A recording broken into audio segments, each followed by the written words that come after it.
Where? Where am I? Hello?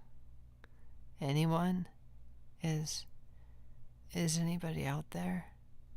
Someone? Anyone? Can anyone hear me? It's dark. It's so dark here. Someone? Anyone? If you can hear me, say something. Please. No one can hear me, can they? I guess not. To be honest, I'm not even sure if I can hear myself. It's so quiet here. And yet, sometimes, I swear I hear something. Something like scratching. What is this place anyway? How did I get here? As if I haven't asked that question a billion times already. I always did have that nightmare. Walking into the darkness with the light shimmering from the doorway. And then the doorway slams behind me and everything goes black. Is this that nightmare? Or was everything else a dream? I'm starting to lose track of time. Has it been days? Hours? If someone told me it's been years, I might believe them. Before the sun came up, and so many wonderful things happened that made time meaningful. Things like breakfast or late night TV. In this place, I don't eat or drink anymore. I can't tell if I'm awake or dreaming. I can't even tell if I'm alive or dead. It's just nothing but pitch black silence. Except for the noise. The scratching noise I sometimes hear. This sounds crazy, but even though no one can hear me, when I hear that noise, I feel like someone's listening. Anyone, if you're there, thank you. I do have one thing though, and that's memories. Memories of my life. Maybe that's all I am at this point. A collection of memory.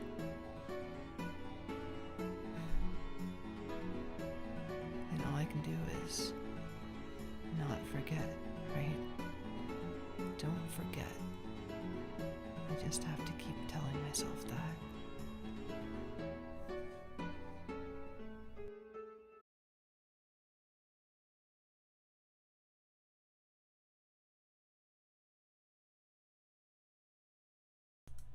Don't forget. Don't forget. Don't forget. I'm with you in the dark.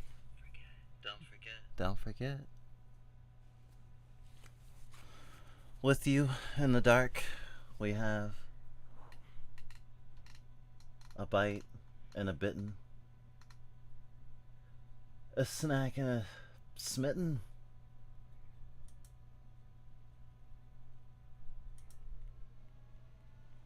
Huh. My ass is the centerpiece. Your ass is the centerpiece. Why are you focusing on my ass? Well, that was actually an accident because I forgot that the screen wouldn't be up. I guess you get to stare at my beautiful tail. You do have quite a beautiful tail. I also There like we how I have static eyes. That's kind of cool. Yeah. I have sort of static eyes. Okay, I made it so that the voice gate was way too low. Yellow. Yellow. Yellow. Hello. With you in the dark. I'm with you in the dark. Oh, that's... One more time. One more time. Technical difficulties. Okay. It's more important for you to the mic to be Technical directed towards calibration. you, because there's gonna be a lot of you reading stuff. That's true. And You've given me so many big parts. I'm a loudmouth, so I have an easier time being heard by the people. The people. The people. The something the people never be defeated, something like that. I actually don't need Steam The open people. right now. The monsters will never be defeated. Etc. Etc. So today is our birthday. Well, Fluffbite's birthday. Hi, I'm Riskbite on the right, and this is Snack Teeth, not my headmate, on the left. And we're doing a birthday stream. We for new chapters usually spend some time away from Deltarune and do Chastity Rune, like a sort of art thingy that we do not safe for work art that has to do with like bondage and chastity and stuff, and Deltarune characters, and like sort of like meditation of the upcoming chapter.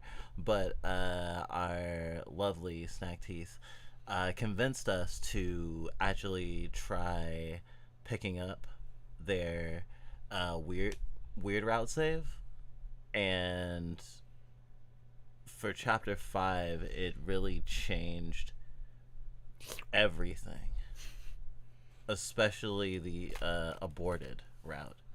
But we'll get there when we get there. We have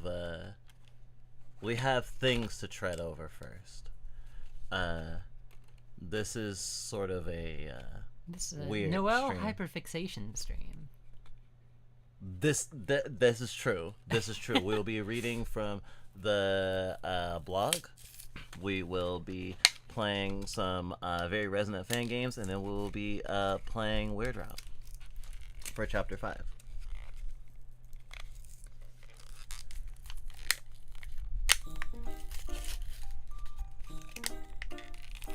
I don't have a chat doc. Let's fix that. Hi, Chat Doc.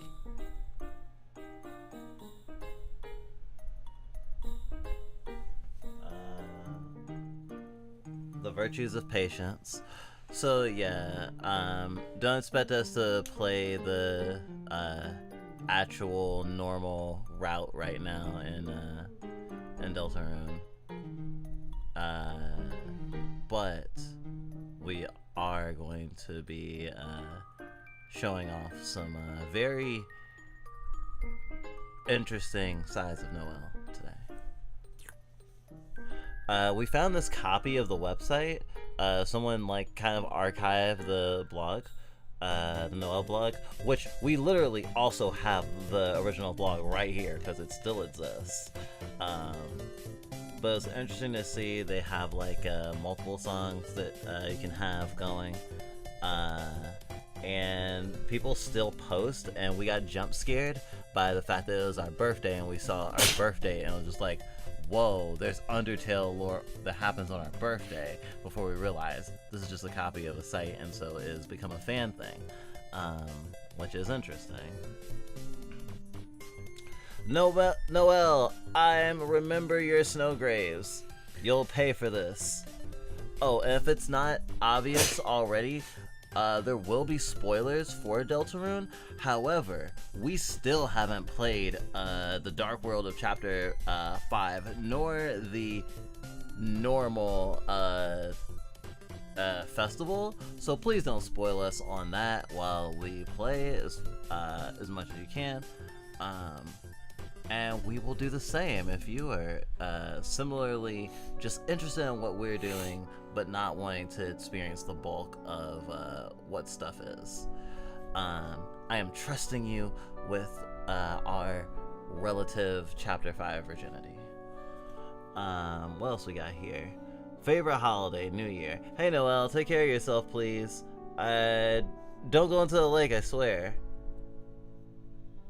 I figured out how the admin panel works, and super duper smart genius 10 millionic should be admin now. Please be respectful towards our new admin. Also, thank you everyone for very nice comments. I'm so sorry you haven't been able to go through all of them. Life's been kind of busy as of late.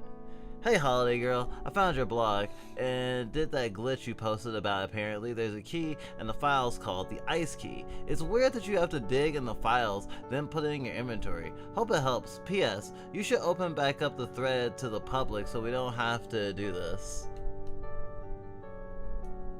Blank post. Being a virgin. Dear Noel, take me out on Valentine's Day, February 14th, 2027. Before you are ready, I'd like to earn that date by making you smile, getting to know you better, and creating memories worth looking back on. Just to hope when the day comes, you'll say yes. 1991. Oh, maybe that's their birth. Why would you put your... That's weird. That's fucking weird. This blog is pissing me off! I'm the original Star Walker. Favorite holiday? March.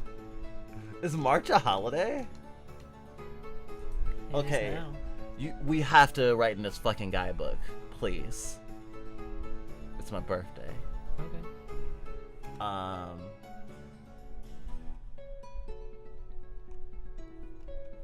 What's our ship name? What? What's our ship name? I don't know. We've never thought about this? No. Me neither, actually. It just can't. It just you know, because was like Cruzy is so good, for example. It was just like, wow, that's so perfect. I don't know. Which one of you are we being shipped? Am I being shipped with? Me. So, Risk and Snack. Snisk. Snisk. Rack. Rizak. Risk Teeth.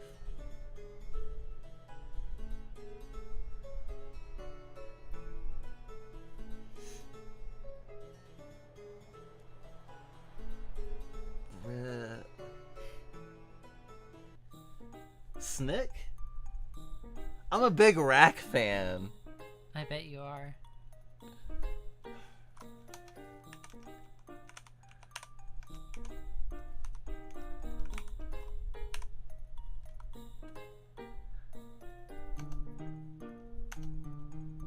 Sight? Oh. Optional. True. Favorite it holiday? means you literally don't have to put anything in it. You don't actually have to put optional into the text box. But it's nice to put something there if you have something you can put there. You know? What's our favorite holiday? Oh, Halloween, right? I mean, I know you really like Halloween, and I do like Halloween. and we do like our birthday, but Halloween is definitely as good as our birthday, at least. That's true.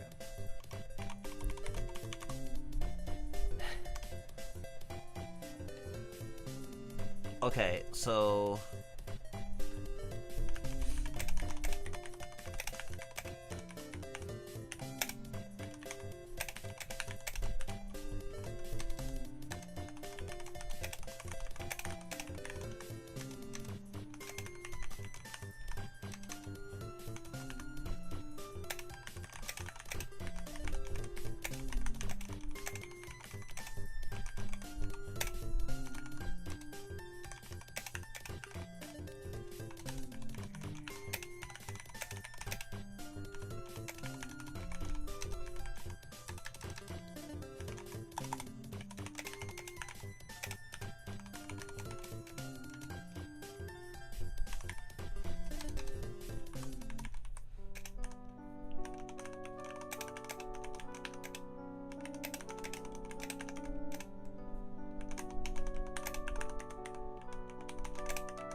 now I need to say something about you.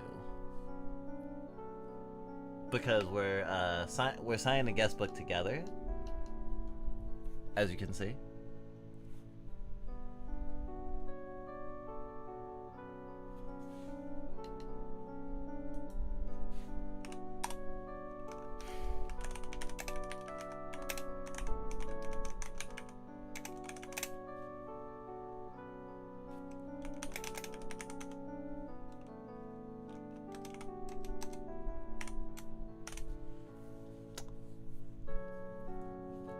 To be fair,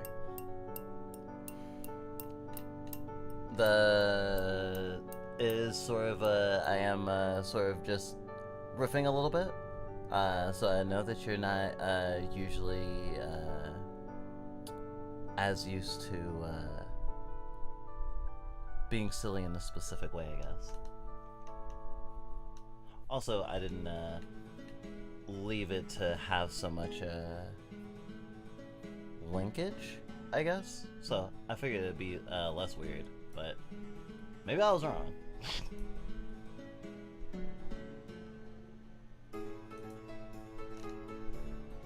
Okay, we have sent thing. I think mainly we wanted to read some of the back lore, specifically stuff with. I mean, obviously, most of the stuff is in Noelle's voice, but there were some specific ones. I figured we could at least read the intro to the blog first.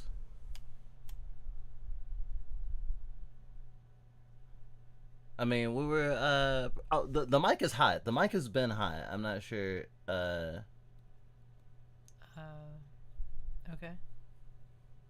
Do you want me to? Yeah. Welcome. You've stumbled upon my new personal games blog. I've decided to remake it after I haven't used the old one for quite a while, XP. I'm Noelle Holiday, aka Holiday Girl 1225. Just like the title implies, XD, but not many people actually knew my real-life identity. Until now. Since this is a personal blog and archive of a few personal posts, I thought that disclosing my identity wouldn't be a bad idea. For those who are more interested in my game-related blogs, don't worry, I will continue posting those, especially since Dragon Blazers 2 came out, and I'm so excited about it, XD. Shout out to Chris for helping me. Whatever that means.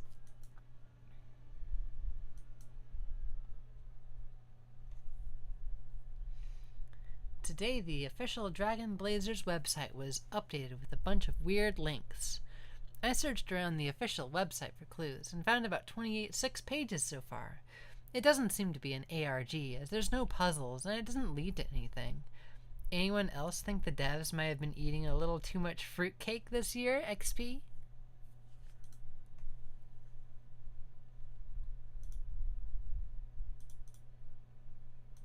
Oh, comments. Another epic post, Holiday Girl 1225. Can I be a mod? This blog definitely needs more posts, and possibly better ones. Whoever is prank calling my phone needs to stop. Maybe you shouldn't put your phone number in your username, XD? An excellent idea, my fellow mod. Making an account just for being full admin to be more secure. It will be better than mod anyway. Please give me privileges. By the way, prankers, once I become admin, you will be hit not with the ban hammer, but with the ban bird, a halberd for banning people. Savor your last moments now. How are they still calling me? Sorry, my computer is bugged, lol. It looks like the admin panel isn't working, lol. I can't give you privileges. Sorry, you won't be able to mod or admin. It's nice having you comment, though, Catface. As for the phone calls, XD, your old posts are up there with the phone number still. Are you saying I should delete my posts? I may worship you as a mod, but that's too far, even for me. As for your computer, worry not, I can fix it. I have my way with computers. Calculators want to kiss me, laptops love me. With a flick of my wing, your computer will sing. Sorry for the lack of posting. I accidentally deleted my Minecraft and it took all day to figure out how to get it to work again. Fortunately, the prank caller helped me get it back up and now we're playing together. If anyone wants to play, I'm putting the details for our server below. Removed by mod. Aw, that's cute. XD. I think I need to lock this thread though, as it contains personal information. Thanks everyone for your interest. Thread has been locked. Normal users can no longer post. Sports! Does Dragon Blazers have sports? I never played it. Oh my god, sports! XD. Hi! Lol, you should play. Can there be soccer ball in the game? No? Thanks, I learned a lot. I do not think I will use this website anymore.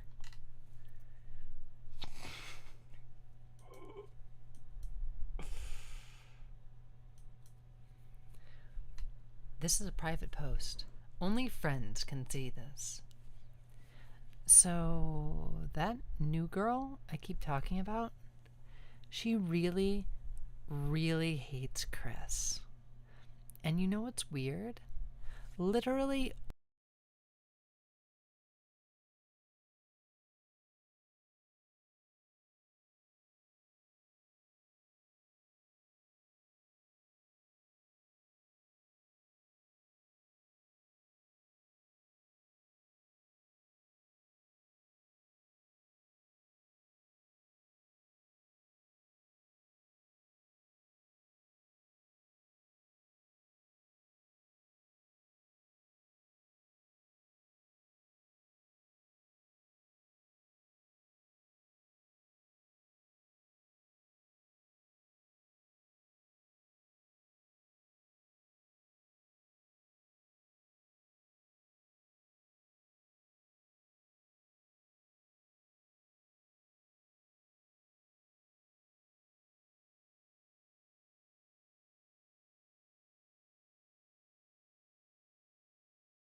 hey, it's back.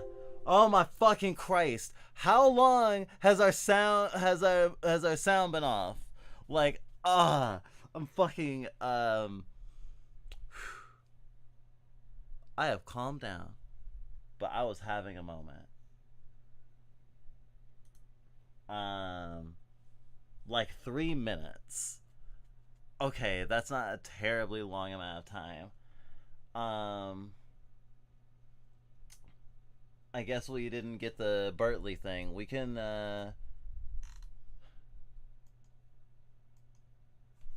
start back from the top of this one. Okay.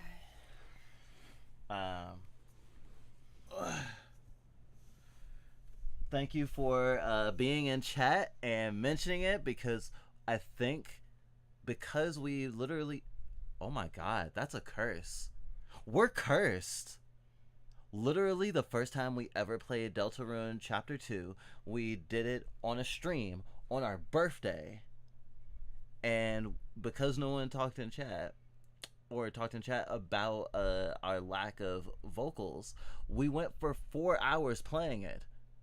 And we didn't record any sound for the entire stream. And we completely voice acted like our whole heart out and everything. It was just like, oh, none of that got saved. What the fuck? So actually, sounds like you might want to do some pre-stream audio testing. I did. Sometimes technical difficulties happen. You know, it's just the way. Also, I am recognizing that because of maybe it's how we're wired, maybe it's just being used to being a streamer. There was a part early in stream where I was just looking at you, and I was just like, huh, go on, do the thing. And and I was like, oh yeah, I'm just like animated as if we are in a room full of people, even though we're not.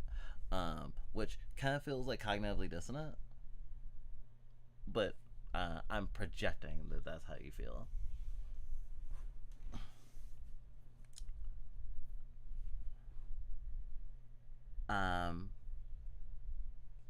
Yeah, sometimes a nightmare, but nightmares are what grow in the dark. Also, are we doing morning things?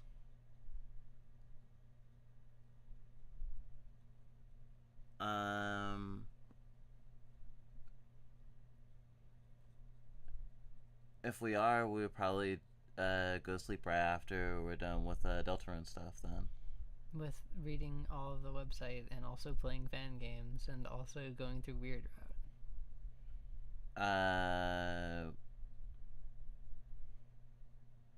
I guess we can not do morning things.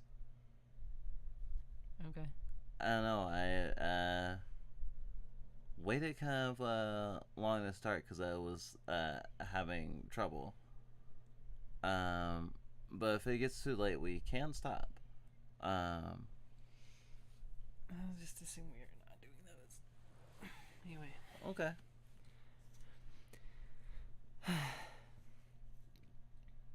This is a private post. Only friends can see this.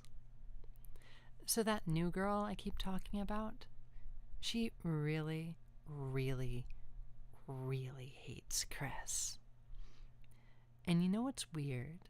Literally only Chris seems oblivious to this. Or no. Are they oblivious? They're literally getting bullied. Do they just not care? Then again, who knows what Chris is thinking? I just don't get why they don't tell their mom. Or better, switch seats with me, like I keep saying, lol. I guess they just don't want to be at the front of the class, but she doesn't ever bully me, even when there would be a huge opportunity to. So, come on, switch seats. Everybody would be safer that way. Like, you're not going to believe what happened today, lol. After the bell rang, as usual, everyone rushed to see who could get out of class first. I stayed behind a bit to help Alpheus put away some books and look for some mysteriously missing supplies. Meanwhile, Chris was still asleep, face down on a totally blank notebook page, and for some reason, Susie hadn't left either. She was just sitting there, staring at Chris's head. Sniffing it? I wonder if she liked scented candles? Eventually, I started to leave too. I even almost said bye this time, but I was a bit worried about Chris. So I stayed outside the classroom to, watch? I had to totally stay out of sight, holiday family ninja style, since Susie didn't seem like she was going to do anything until she made sure I was gone. After a while, Susie got up, knocking her chair over. She jumped into Mrs. Alfie's seat and put her shoes up on the desk, getting dirt everywhere. I just know I'm going to have to clean that. She grabbed the apple Birdley had given Alfie's a few days ago. You know, one of the ones she has literally never eaten. Held it up and started talking. "Hey, idiot." Chris didn't look up. "Hey, idiot." Chris still didn't look up. "Chris!" Chris looked up. Susie rolled her eyes and showed all of her horrible and very cool teeth. "Nice shampoo. Apple flavor, right? Better be careful about wearing that around me." Then she bit the whole apple in half, including the core. She even ate the seeds, which, contain arsenic, if you didn't know. Don't eat those, Susie. Anyway, Chris didn't react, so she continued. "Keep smelling like apples. You might end up like this." Chris didn't react. "Bitten," she pointed to the apple, "in half." There was like the most awkward silence, and then snickering. But it wasn't Susie. It was Chris, just barely stifling some laugh. Did they think it was some kind of a weird joke? Whatever it was, Susie must have thought she was getting made fun of, because she immediately just launched the apple right at Chris. But Chris, with their gamer reaction speed, held up their notebook like a shield and blocked it diagonally, bouncing it into the air, and actually caught the apple, and then took a bite out of it. Gosh, though, did that make Susie mad? You little. She ran over and grabbed Chris by the hair, staring into their face really close. I froze. I knew that if I didn't do anything, Chris would get hurt or worse, but somehow something inside me just froze. I just stood there, holding my breath, and Susie kept talking. "One day your mom's gonna get sick of you, you little freak. And as soon as that happens," Susie laughed, "I genuinely felt sick. Someone might make you disappear. And she'll finally realize how happy she was without you." But after all that, Chris didn't say anything at all. Susie exploded. "Say something, you idiot." It felt like her voice echoed around the room forever. Then, when it finally went quiet, Chris's mouth looked like it moved. To be honest, it moved so slightly, I couldn't even tell if they said something or what, but whatever it was, Susie's attitude suddenly completely changed. She let go of Chris, backing off quickly, and then left the room in such a hurry she easily would have won today's leaving first race. I really wish I could have seen her reaction, but I was so scared she would see me that I literally just jumped into my locker. In the end, all I could see through the little slats was her shape from behind, going towards the entrance of the school with her head held low. Finally, I heard the entrance door close. I sighed, and suddenly all that frozen feeling that had built up in my chest flew out of my body all at once. "Holy cheese and crackers," I said to myself. I almost started laughing from relief. And then suddenly my locker's door flung open. Chris was standing there. I started to stutter hello, and they just slowly shut the door on me and left. Well, that just happened, lol. I ordered apple shampoo. Maybe if I wear it too, she won't bother Chris as much.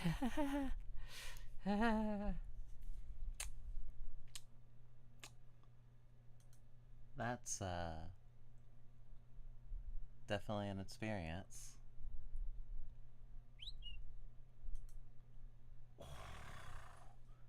Eggs.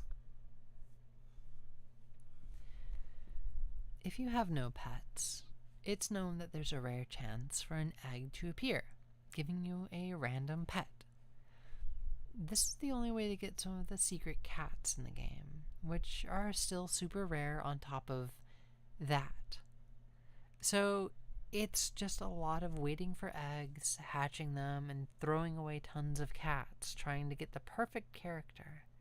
This caused other problems, but I'll explain that another time. But one day, when I was trying to get the ultimate cat, something weird happened.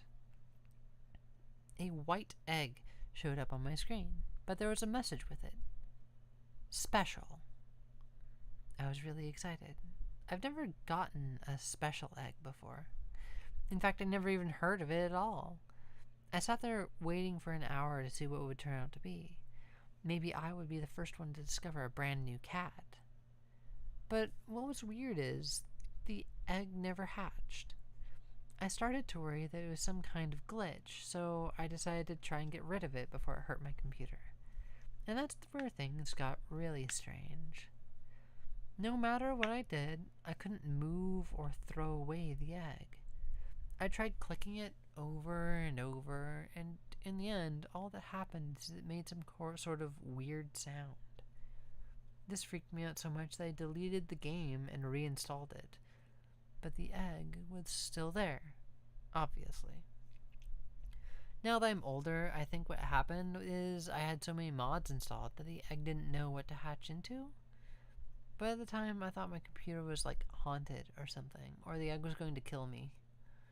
After a few hours of freaking out, I eventually faced my fears and loaded up the game again.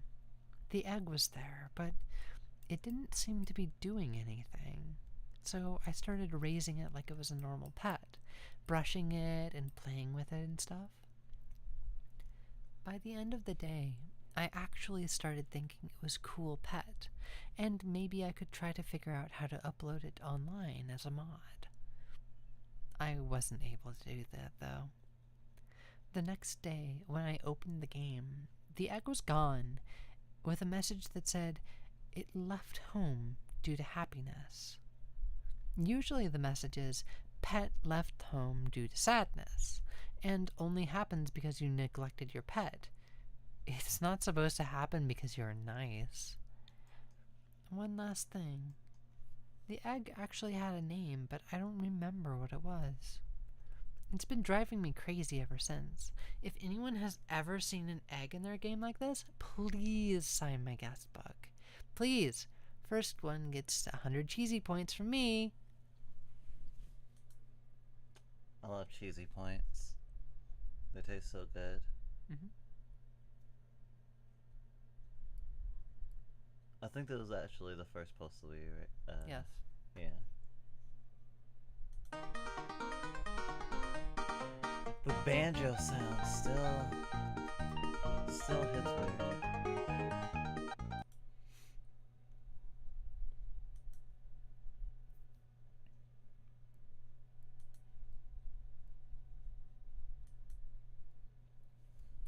I barely ever receive fan mail. No pressure, guys. But just in case I ever get an email from anyone out there, I have this habit of always reading my spam mail, just in case it's someone real. Mostly it's just weird stuff like, Ho Chi Mamas can get big too. Promise I wasn't looking at a weird site, guys, okay? But one day, one of the spams I got was nothing but random letters and numbers. I figured it was probably a failed attempt at sending me a virus, but I thought, what if? I tried putting it into a Cat Petters 2 as a mod. So I did. And weirdly enough, it actually managed to load. For people that don't know the game, it has a special visual style. All of the pets are made of circles that get animated around. One circle will be the head, another the eyes, another the pupil, another the body, etc. But I guess the game didn't like the data very much, because this pet was only one blue circle. Yeah, just one blue circle floating in the air. The animations didn't work, and it never moved, except for the occasional glitching out. All of the stats were really bad, and all of my pets really hated it, except for certain ones. Well, I couldn't explain why anyone liked it, but it was really funny to see who did. What's weird is that the circle seemed to be able to multiply. Normally you need 2 pets to fall in love to make a new pet, but after a while, even if the circle was by itself, a congratulations message would come up, and then there would be 2 circles. I thought this was funny, but the circles started piling up. I tried to throw them in the trash, but they were multiplying too fast. My screen was nothing but congratulations messages when the game crashed. Needless to say, I had to wipe all of my pets. Lesson learned about using files from weird emails. Until next time, dun dun dun. That's really interesting, considering the weird email I got that allowed me to do Weird Route tonight. Sometimes weird emails are good.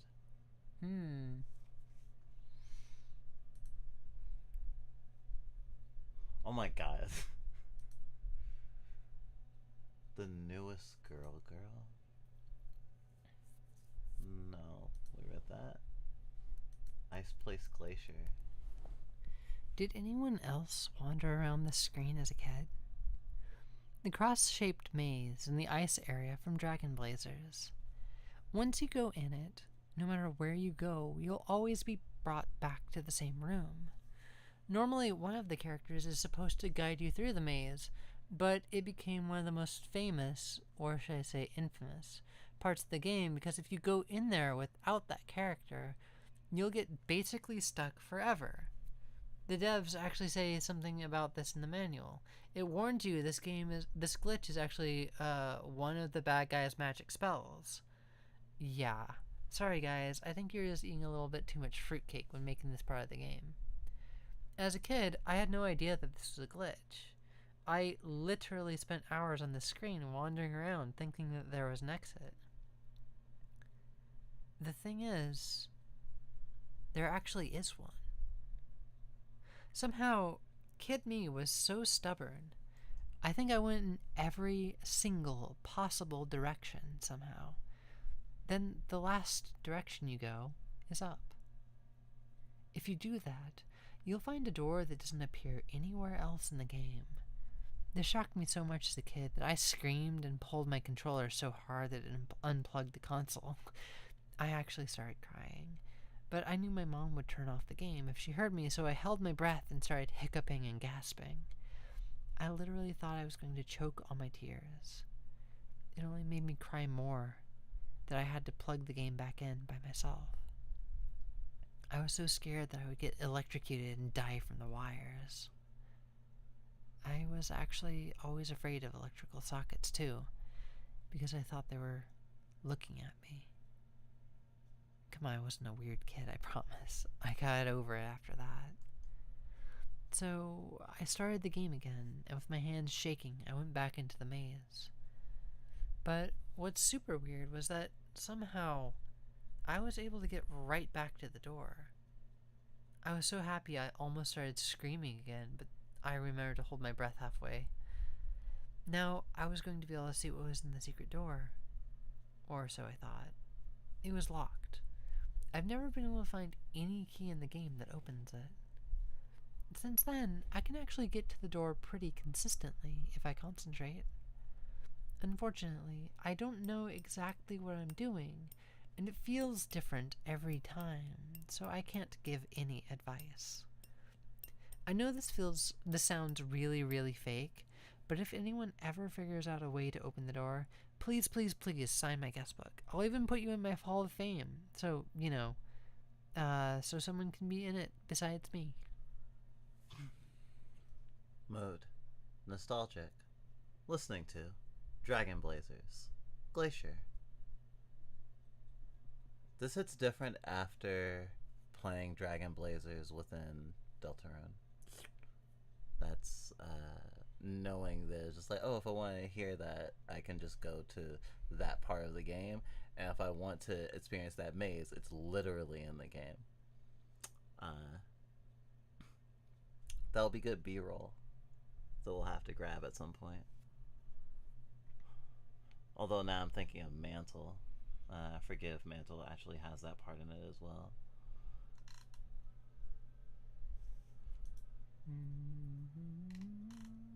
Is that all of them? I feel like there was one more.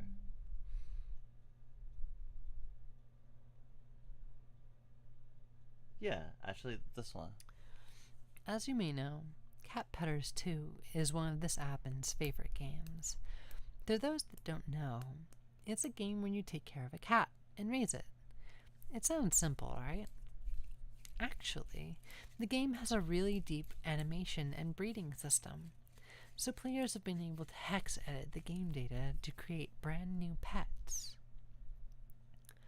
If you download the right mods, you can raise birds, hamsters, cars, cartoon characters, and even more. Mew Mew Queen's Simpton Family Pack is a great example of how far things can go. However, you have to be careful because not all mods are very compatible. When pets fall in love, an egg appears and it hatches into a new pet that combines the animations and visual data of the two parents. Meaning, if you try to breed a hamster in a car, you'll either get a complete freak of nature, or worse, you'll get this message: incompatible pet. Then the game will freeze and the music will glitch out. I was so scared of seeing this message as a kid, I would punish my pets so that they would never fall in love. If an egg did appear, I would throw it in the trash right away. Until one day. Mood. Nostalgic. Listening to Cat Petters 2 OST. Corrupted. No cats.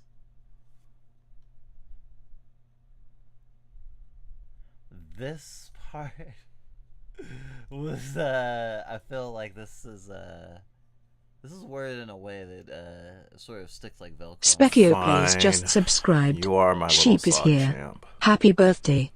Oh, thank you. I really appreciate that. Thank you for the subscribbles. As always, thank you for supporting us on our birthday. It is our birthday for 33 more minutes. Although, obviously, if anyone wants to spoil us for our birthday, feel free to do it any time in July, honestly. I'd love a copy of Cat Petters too.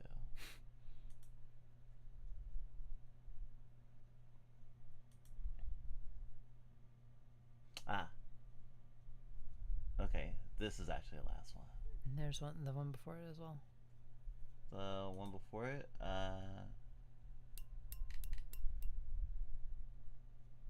Oh no, I've read that one. yeah, we just read them in a weird order. Everyone's heard of snow days, but did everyone ever else have rain days? I swear, one day it was pouring so hard it sounded like someone was jumping on the roof of the house.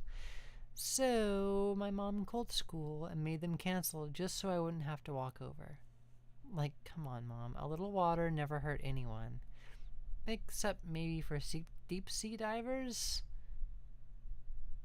Sorry. At least because of that, my friend could come over without an umbrella. Why? She was totally soaked. We had to put 3 of my mom's hair dryers on full blast for like 30 minutes. And at least we got to use the dryer to make melty cheese crackers. Anyways, on days where it rains, nothing was better than playing Cat Petters. Specifically, the minigames you can play with your cats. They're all ridiculous. Every one of them had super silly-rific names, like Jongler or something. What does that mean?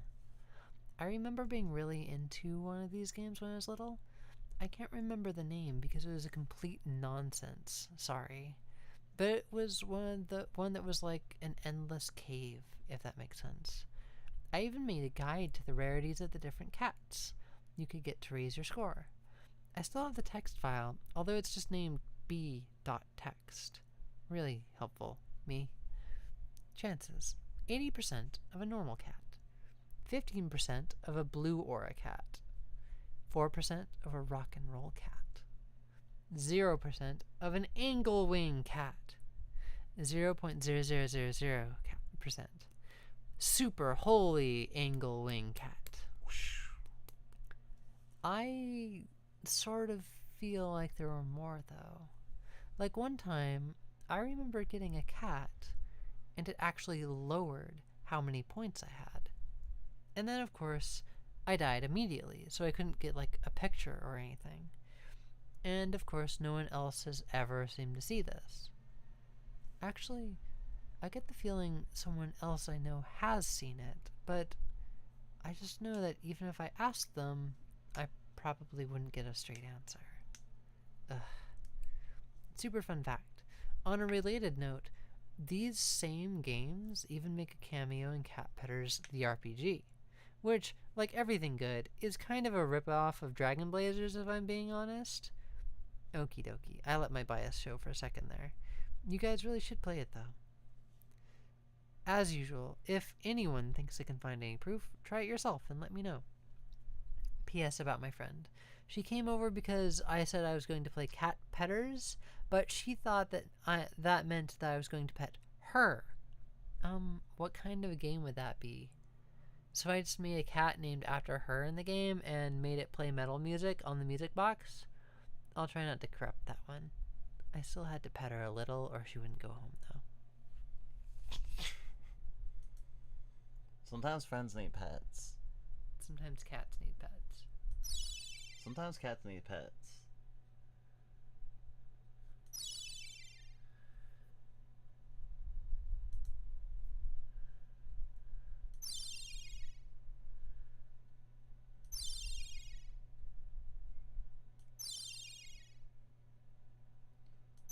I hope you're ready to transition into the next phase of the stream. Noel transphobic confirmed.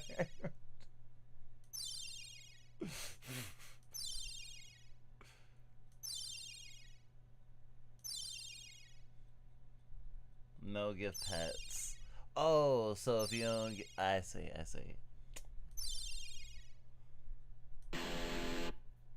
It's like the, it's sort of like Move I'm Gay.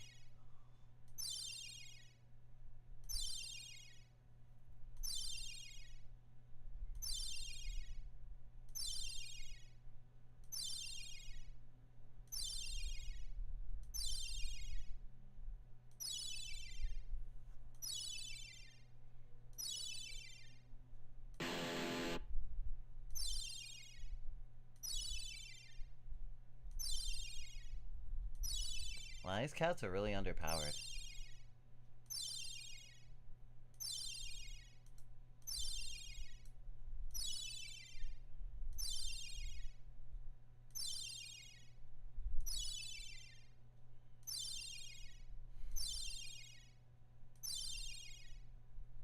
Oh.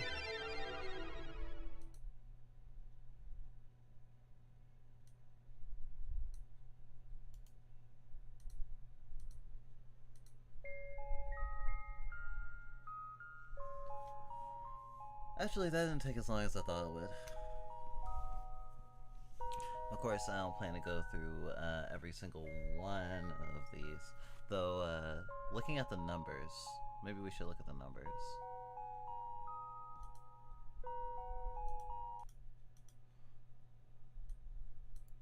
So we've mostly just looked at the Easter eggs. Ah! There's a lot of doors.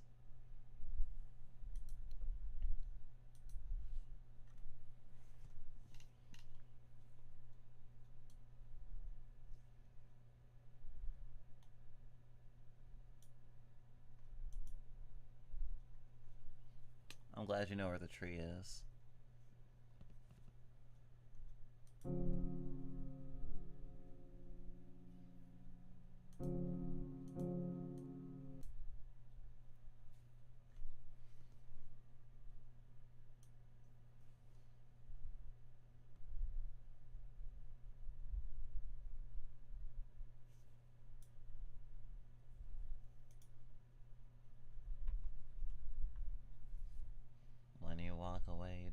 me say.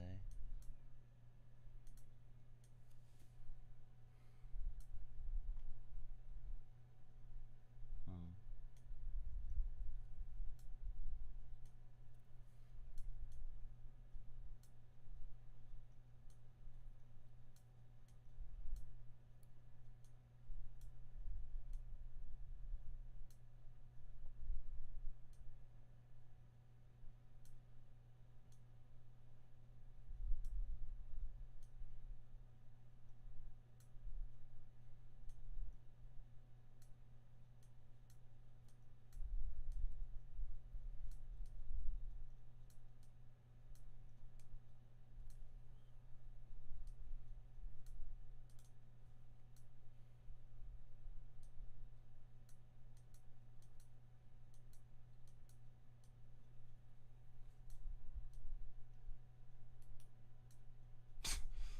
I love when Des becomes Zubul.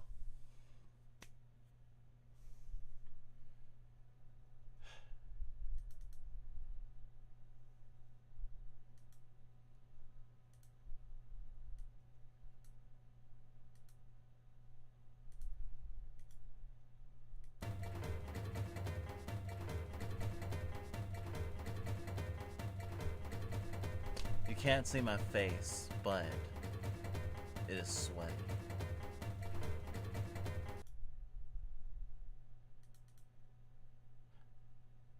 I think that's enough build up for now.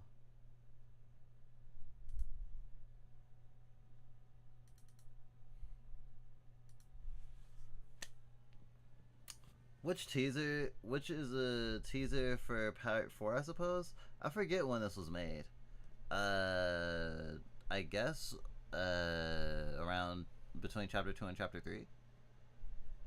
Though it had been updated over time, if I remember correctly.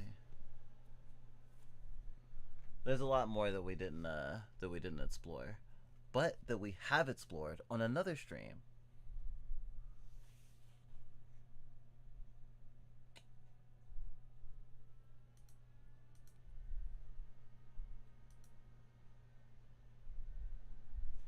We have something else in mind.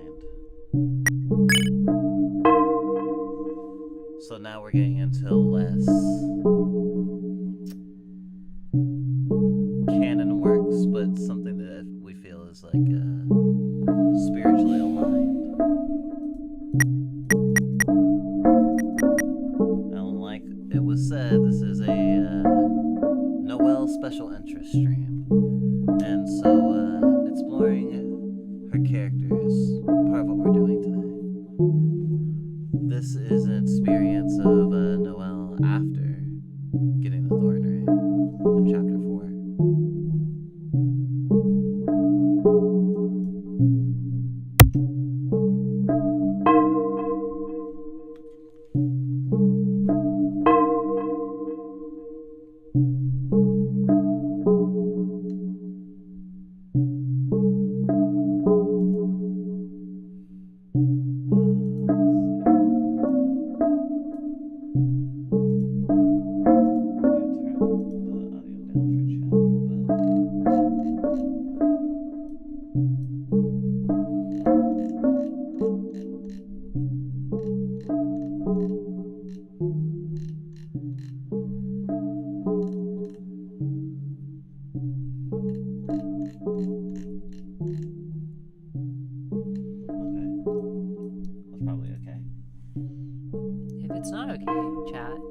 Sure to speak up so that we can adjust it again.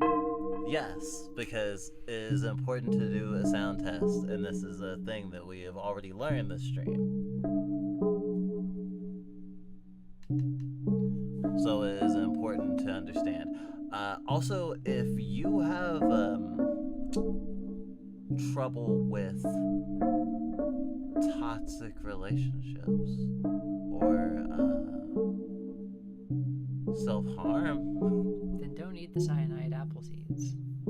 Yes. Cyanide apple seeds, don't eat. Sorry, she said it was arsenic. Arsenic apple seeds. Arsenic apple seeds, of course.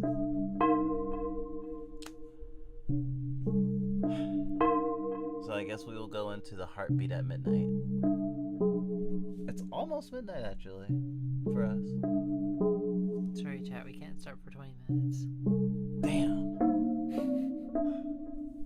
Rough. Also, do you like the full Sprite? I do get head pats forever. I like the background. Thank you. It's from Bag of Milk. Bag of milk. Bag of milk. Bag of milk. Oh right. Also, that reminds me. Wait.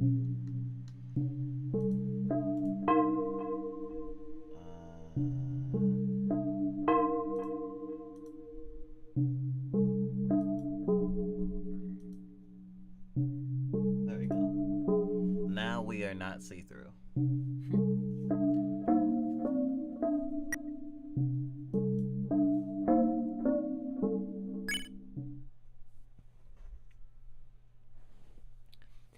When the light is running low and the okay. When the light is running low and the shadows start to grow and the places that you know seem like fantasy, don't forget I'm with you in the dark. I wake up with a piercing pain. Cold sweat runs down my neck. I turn to check the clock on my right. It reads 11:20. It doesn't seem like much time has passed since I laid down to go to sleep.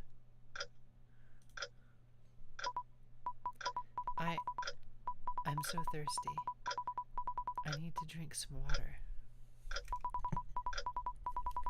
Need to get downstairs and get some water from the fridge.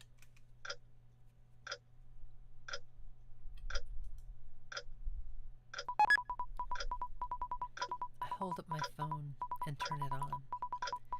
Its screen gives off enough light to tell the surroundings.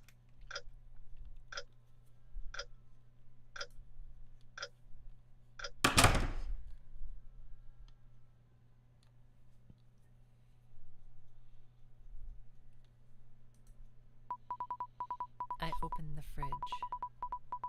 Bottles of cold water are inside. I pick up one.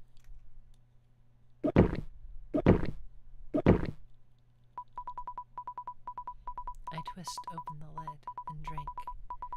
As the chill that stings my nerves travels down my throat, I feel a bit better. Could you increase the speed? As I drink, my gaze wanders into a corner of the living room. Where my gaze falls, I feel a presence. It glows red and looks like... By reflex, I cover my mouth before my panicked voice leaves it. I can't. If I scream, Mom will wake up. My stomach churns a little from bottling up the scream. As I blink, my body frozen in place. It vanishes from my sight like a mirage. It disappeared. No, has it gone somewhere else? I have to find it. It's surely somewhere in the house. Whether it's a mirage or an intruder, you have to find it, Noel. My voice shouts inside my head. So, even if my whole body is shaking from fear, I have to find it. I don't know why. I know I have to. Suddenly, my left ring finger aches. A harsh sound echoes in my mind. Why? What happened to me? I can't remember. I have to find it. I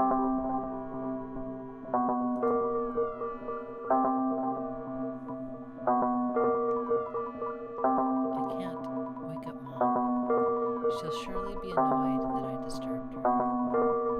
She's busy, and she must be tired. I can't wake her up. I have to be quiet.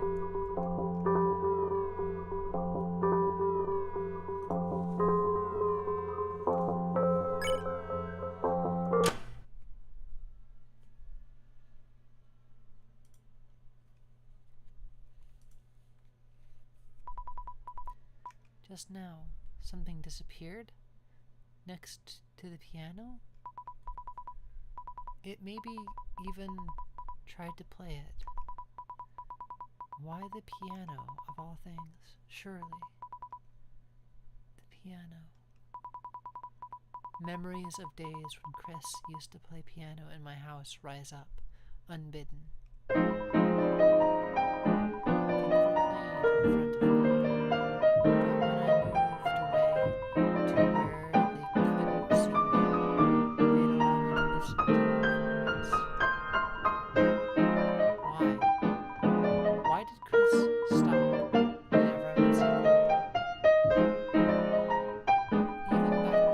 Chris wasn't an honest kid. They would always play nasty pranks on me. So sometimes I wouldn't know whether we were friends or not. Maybe to Chris, I was just the girl next door that they couldn't help but see often. But when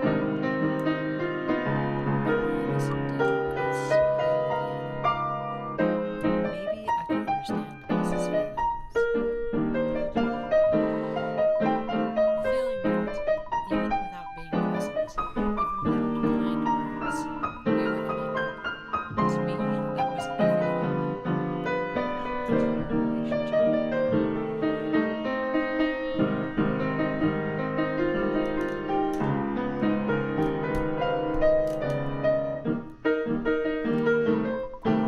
So I always loved listening to them play the piano. But now, we're no longer like we were before. Chris, why?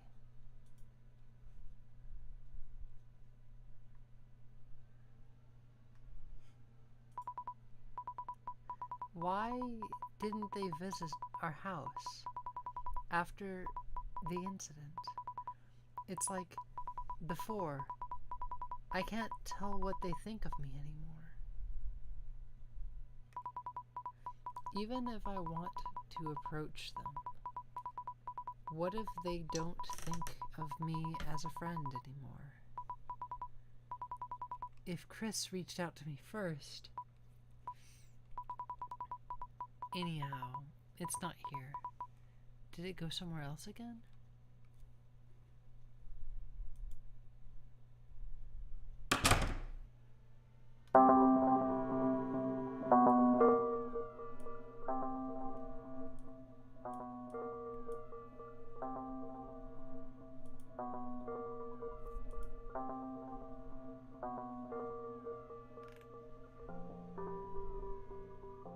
Shout out Dog on Keys.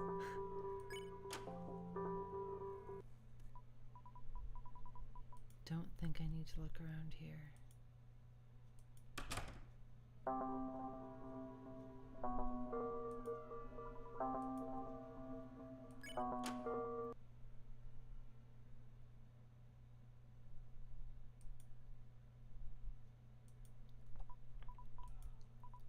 It seemed like there was something next to the guitar.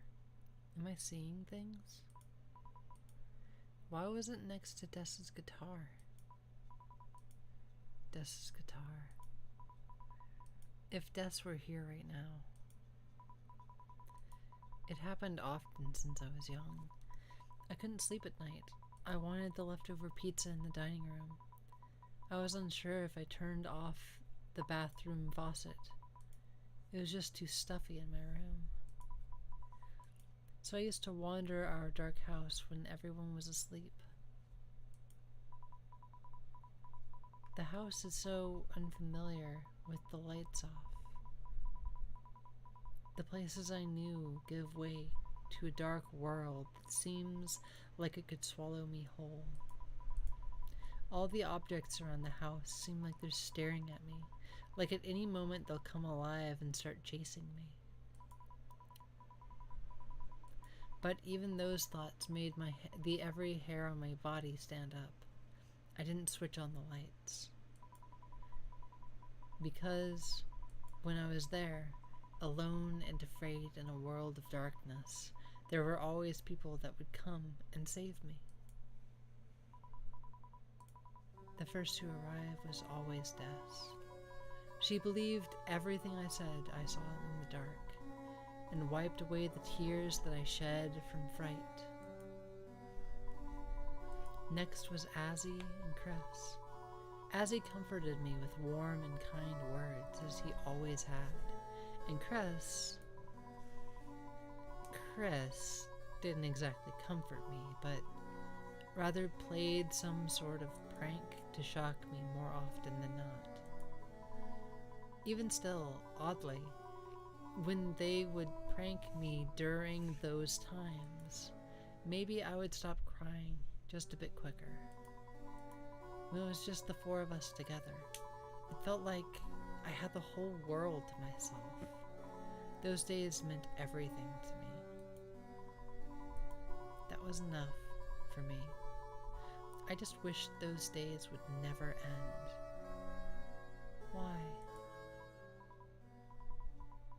Now, even if I wander the house alone like this, everything just remains silent. When can Dad come back home? When can I see Mom smile again? Could I see Des play the guitar ever again? Anyway, I don't think there's anything here.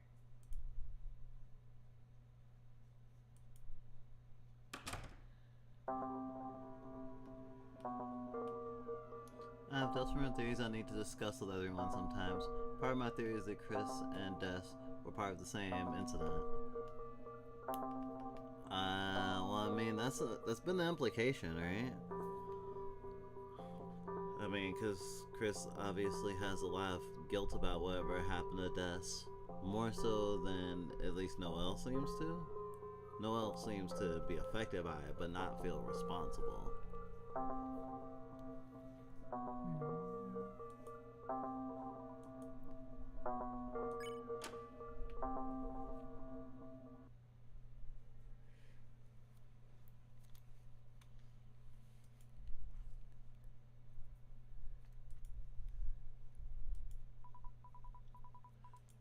It felt like there was definitely something beside the trash bin. But more importantly, what happened to the bin? It's completely crumpled up, as if someone hit it over and over again. Mom wouldn't do such a thing. Suddenly my finger aches. Something rings out in my head again.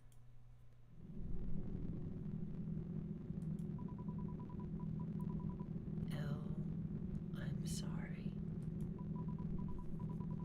Sorry for taking your watch, Noel. Birdley is going to get better. Sorry for being weird at the hospital, Noel. Chris's voice? Why now is Chris's voice? Last night, when Chris came over to my house by themselves for the first time in so long, that unforgettable warmth.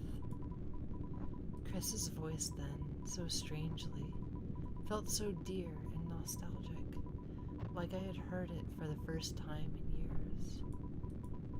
Why did it feel that way? It wasn't as if they had returned after staying somewhere distant. Chris always lived in this town, and even after the incident, I always chatted with them now and again. Frankly, although we talked, the last time I heard their real, sincere voice was a long, long time ago. It was all a stupid prank. Chris, I know you didn't want to hurt me, but I could tell that after the incident you tried to put distance between us, little by little. That you wanted to cover up your true feelings so I couldn't see them. It was all a stupid prank. Even though I didn't know why you were acting that way, I wanted to respect your decision. To be honest, Chris, whenever you would do that, my heart ached so much. Sometimes I even hated you a little. It was all a stupid prank. Still, what you said to me yesterday was a huge relief. I was so happy, knowing that I was still a dear friend to you. Just knowing that, I could accept everything about you. Even your mean pranks. It was all a stupid prank. Chris, you don't have to apologize like that. Just, if we could be close again like before. Chris? I'm sorry. I'm sorry. I'm sorry. I'm sorry. I'm sorry. Chris?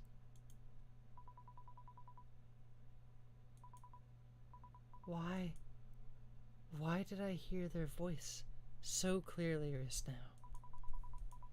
And what I saw, it must have been the thing that had been crouching next to the trash bin just now. The thing that disappeared without a trace when I tried to approach. It was surely crying. It was surely shaking with regret. It was surely muttering, "I'm sorry."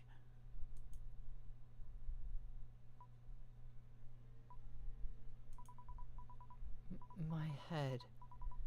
It hurts so much. I have to find out what it is.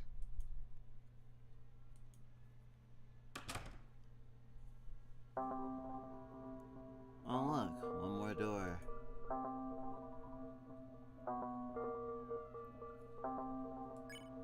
Well, sometimes the voices tell you nice things. I take a deep breath and gently open the door. I slowly take in the scenery of the room. There's nothing here.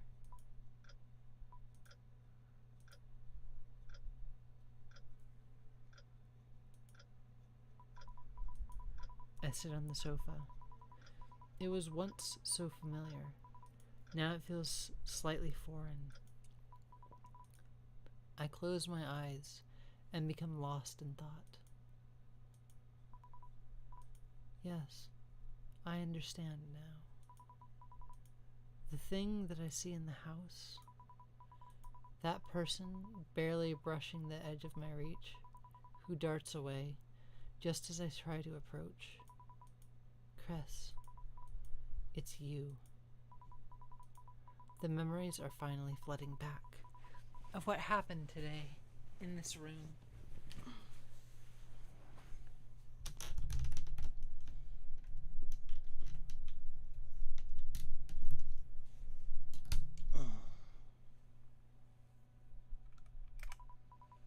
It had been like that since I was young.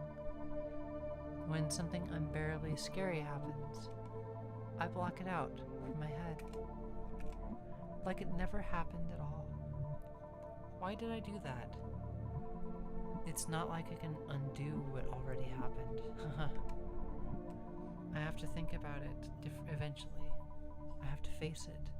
Isn't that right?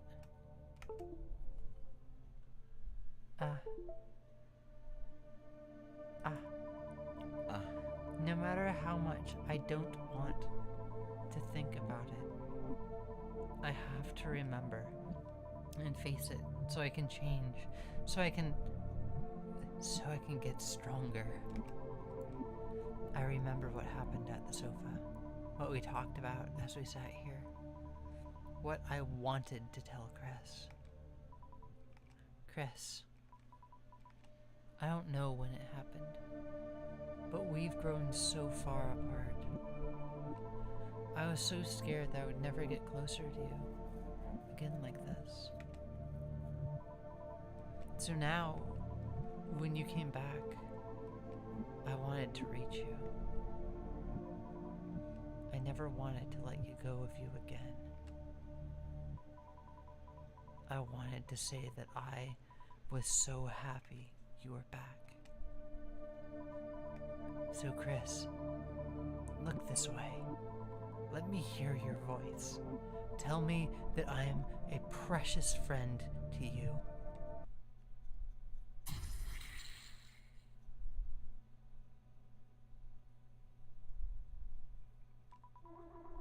Chris, why? Didn't you want to protect me? They did want to protect you. That's not true. Then why would they say those things in that terrifying voice?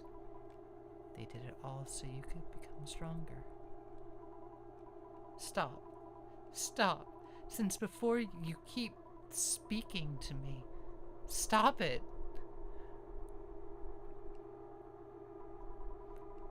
I understand now. This thorn is whispering to me. Remove it. I have to remove the thorn. Really? You'll throw away the thorn? But it was a gift from Chris. A gift? But it hurts so much. It's horrible. Yes, it is pain. Through pain, we grow stronger. We? What are you talking about? Didn't you want to become stronger, Noelle? You've always been used by others, just waiting for someone to help you. So you always wanted power and courage to do things by yourself.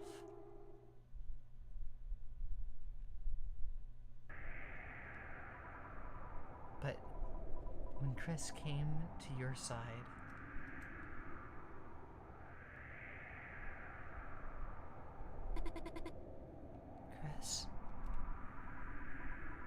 Chris makes no expression at all and looks in my direction. Yet their carmine eyes seem to shake slightly. Chris silently moves their lips for a moment, then says a single word. Proceed.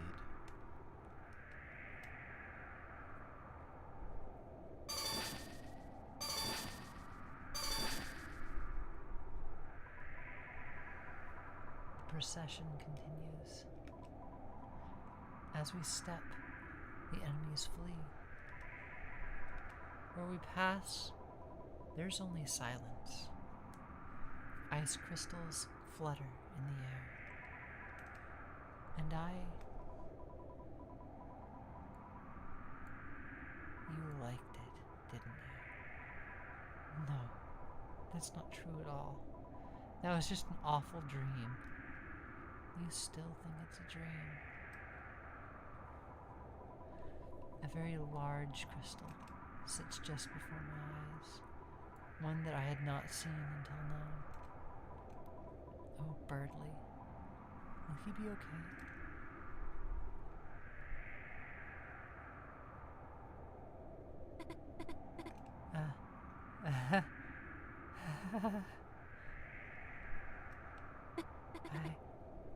I hurt.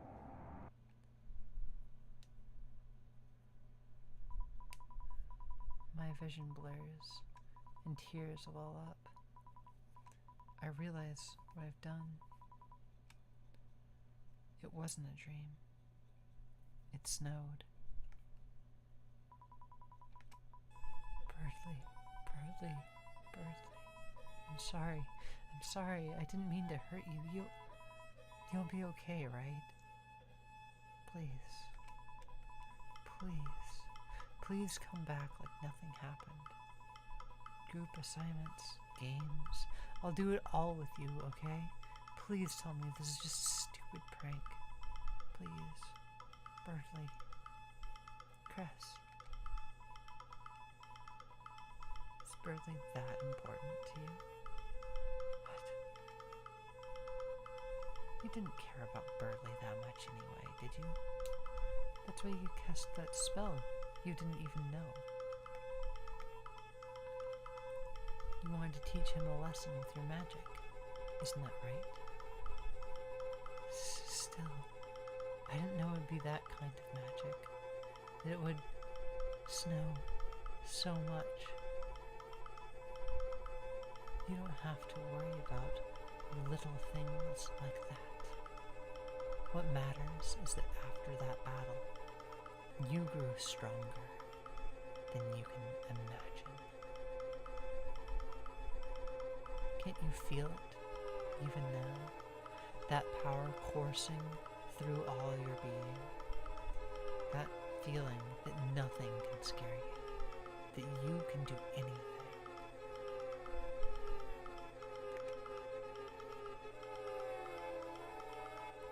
Come to think of it, something funny happened this morning.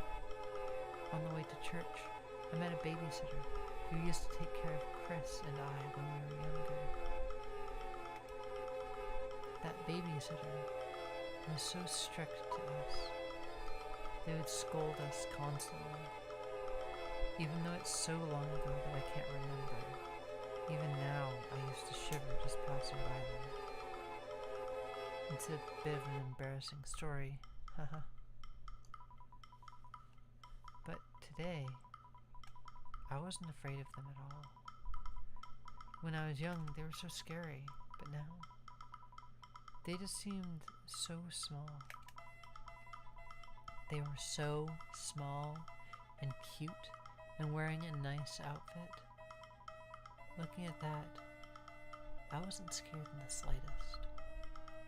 Why was I so afraid up until now? And more than anything, just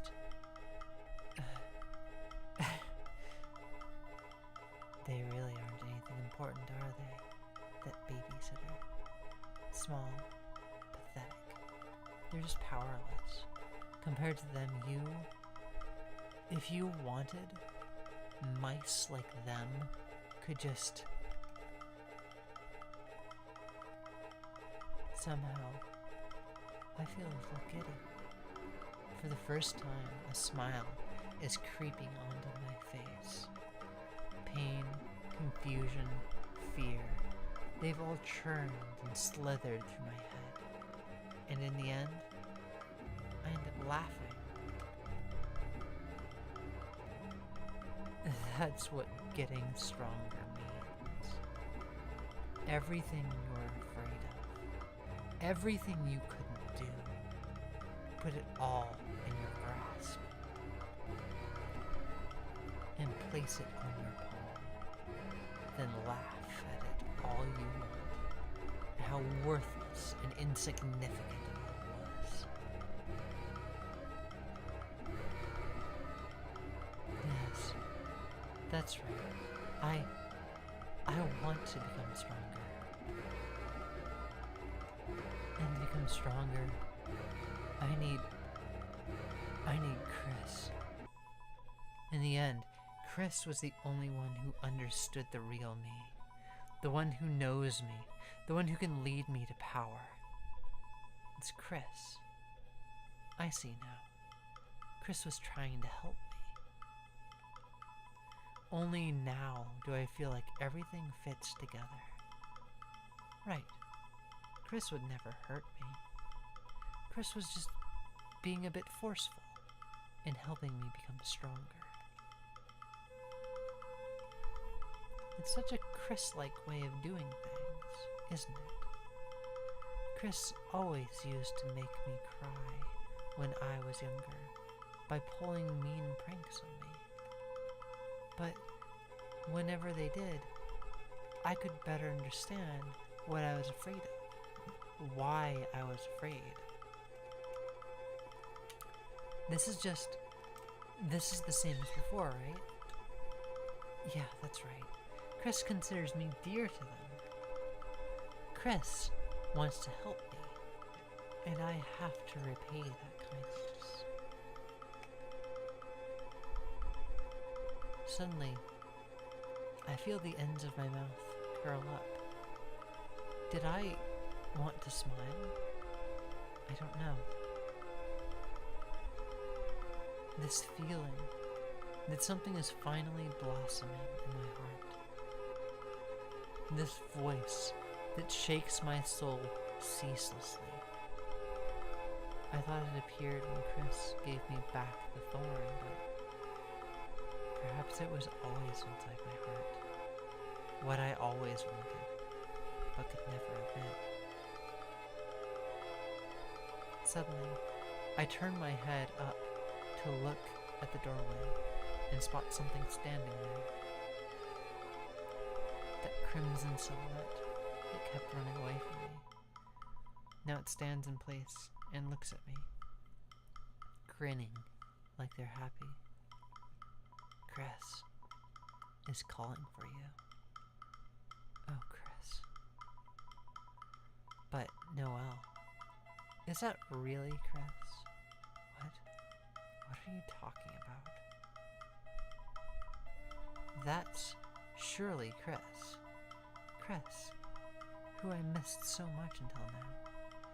Chris, who will never leave my side ever again. Chris, who will keep me safe forever. I get up from the sofa and walk toward Chris. They keep smiling and hold my hand. That hand is so warm, such that it reminds me of last night when they came over to comfort me. Chris, you're back. Just like those happy days. Just like when Chris played the piano for me. Just like exploring the graveyard at night with Chris.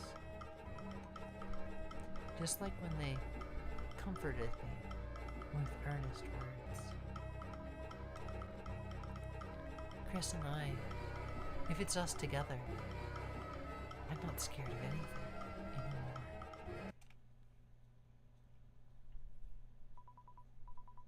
Right, Chris? Yeah, Noelle.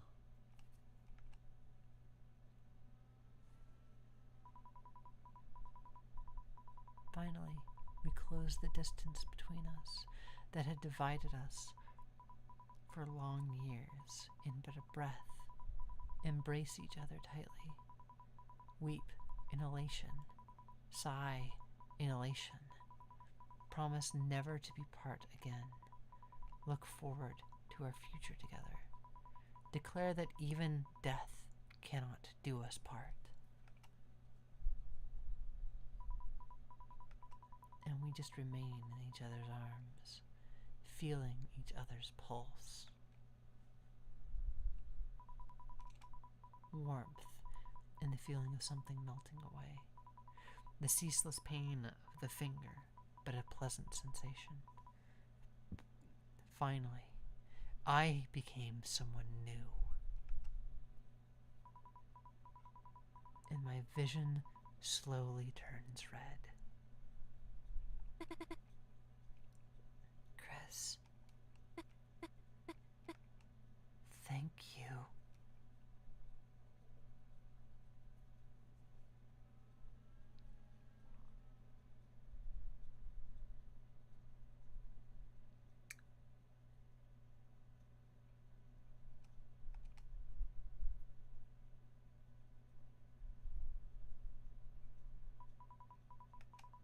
wake up again. Ever since that event, I have never slept deeply. The smallest noise, and I awaken, just in case that child has returned. Oh, actually, I'll take this one. I wake up again. Ever since that event, I have never slept deeply. The smallest noise, and I awaken, just in case that child has returned. But I know that it's Noelle, awake from something trivial and roaming the house. She has always been like that since she was younger, so afraid, so weak. A child who needed your constant vigilance. I just want her to become stronger. It's past time for her to get over this nightly wandering.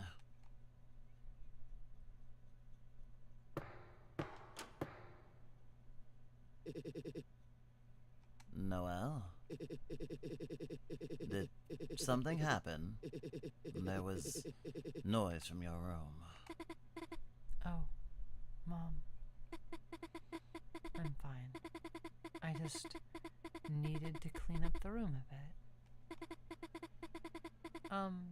Mom, could you ask Chris if they're going to the festival tomorrow?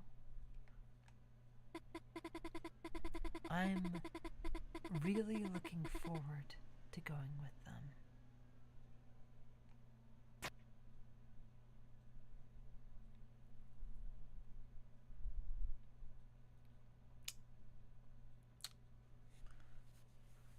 This is probably one of the more powerful fan works that we've experienced, but then again, there is the thing of there are a lot of fucking fan works, or maybe I should say games, because there is a plethora of fanfics that dig this deep and more.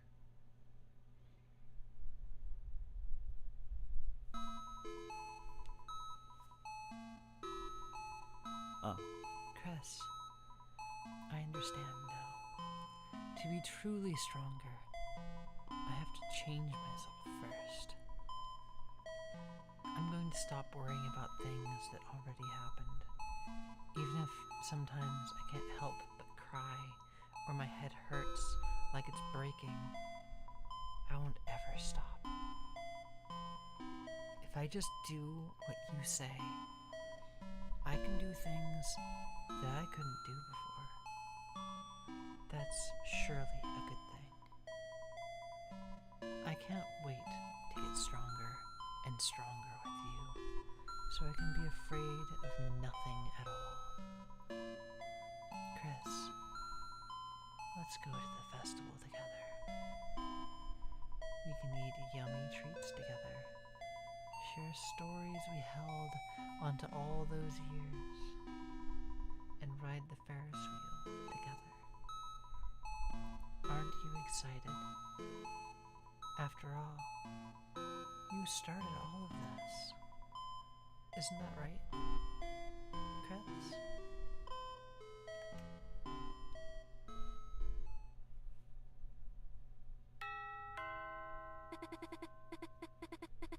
Toriel, it's me, Noelle.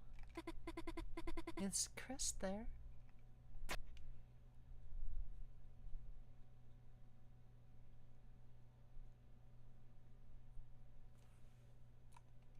Now is the heartbeat at midnight.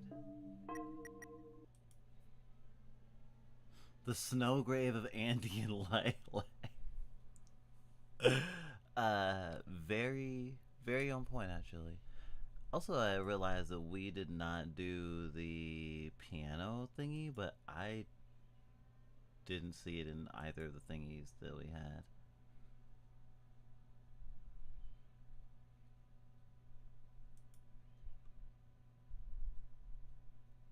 So, yeah.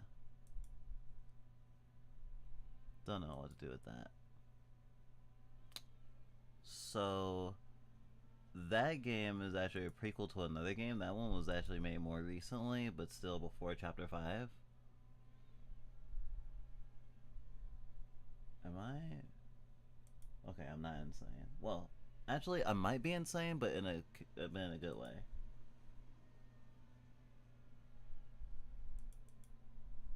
So that actually leads straight into Childhood's End.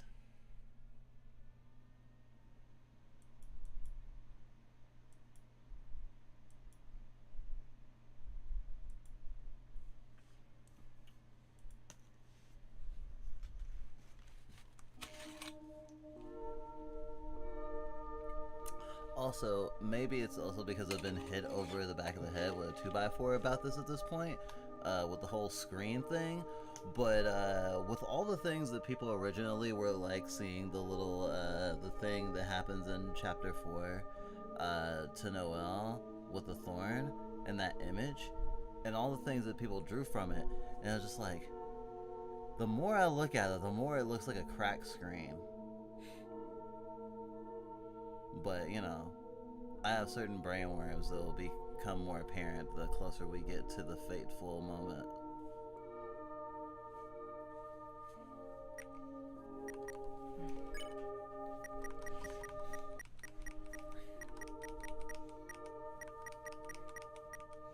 Also, I'd like to thank you again for the birthday theater.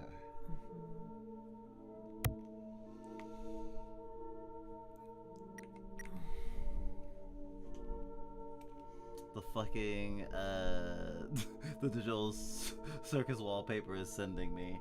Oh, you mean this? We know what we're doing. Growling, choking. Growling, choking. Totally normal.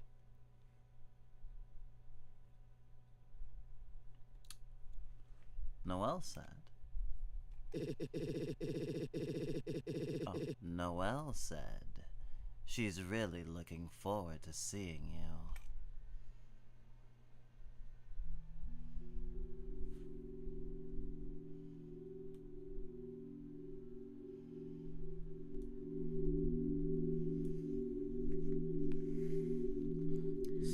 Searing moonlight spills into the room from the window. The ringing pain in my chest is agonizing. Oh, actually, this is from my perspective.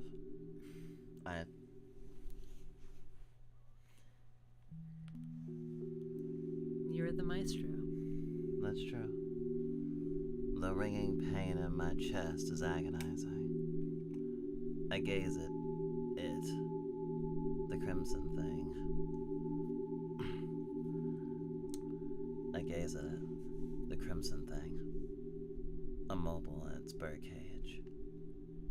Nothing changes when I glare at it. Seeing it so placid as if nothing had happened, I feel something rise in my stomach. I close my eyes. I know that closing my eyes won't let me escape, but open or closed, all I can see is bloodstains.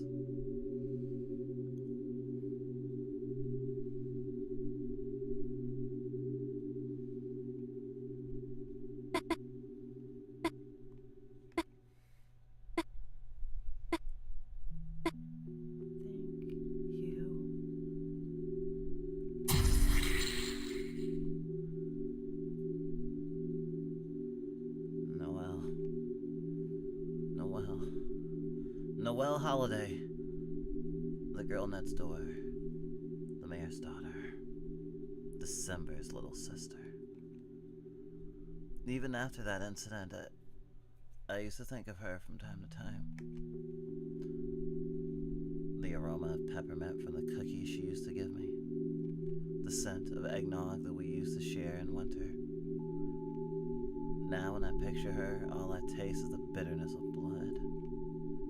My head hurts like hell. Hot tears pool in my eyes, and cold sweat runs down my neck. I think of the coming festival. The image of her smile haunts my vision. She grabs my hand and takes me to the Ferris wheel. I look at the crimson dot in her finger. I wanted to get close to you again, but I never wanted this. yet. But still, if there's still a chance to save you, I will.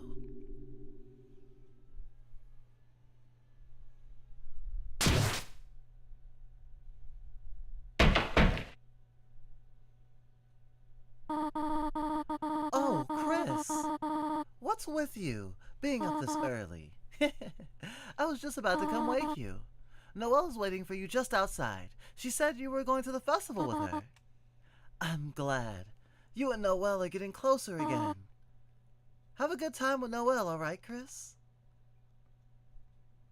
You nod absently, take a deep breath, and gently open the door.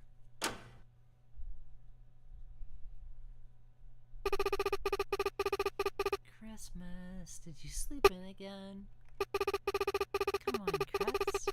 They're all waiting for us. Dad, Mom, Des, Toriel, Asgore, and Azzy too? Huh? Chris? Are you crying? What's wrong? Please don't cry, Chris. I've never seen you cry before.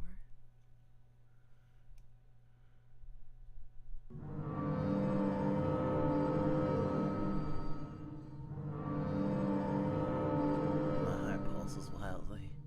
My breath quickens. My chest aches. It pulses within me. I failed to protect her. Noelle becomes stronger. The thorn pierces her finger. The thorn pierces my heart. Blood flows backwards and flesh necrotizes.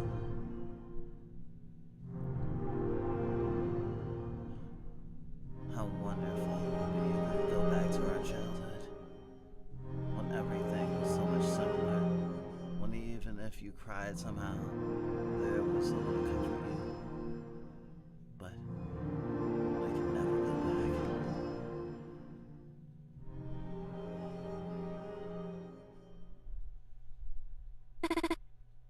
Chris?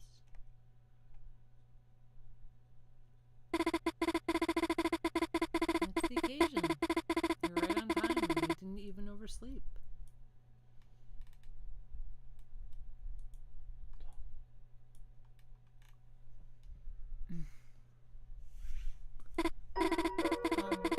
Chris, you don't look so good. Did you sleep well last night? No. Really? Oh, poor thing. Oh, here. Were you excited about the festival? To be honest, I'm excited too. What am I saying? Anyway, let's go see the festival, Chris.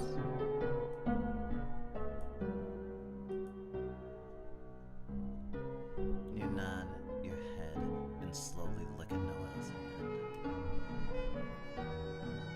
Where your gaze reaches it, you naturally see the crimson dot.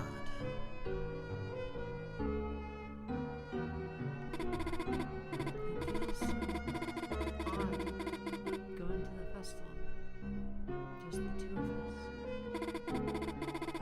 When we were younger, your family and mine used to all go together, huh?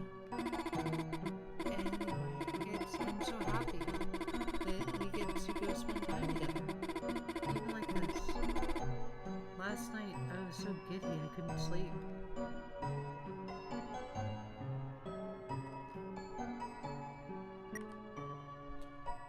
I'm excited too. Really? To hear you say that, I'm glad. Maybe your heart reached me. Well, there's so much I want to say. But surely that can wait until later.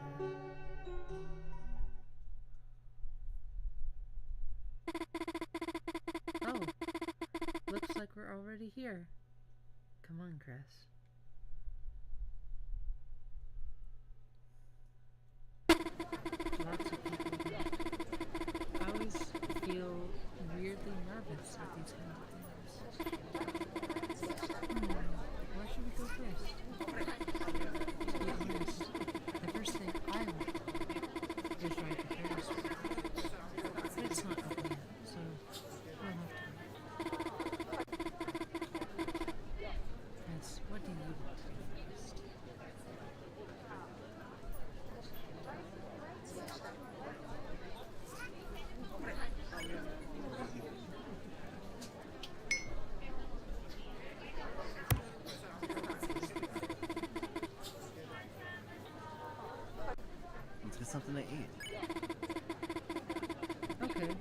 eat as much as we want.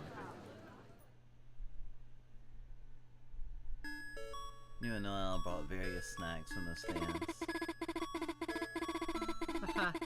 Chris, have you been starving? Can you eat all of that?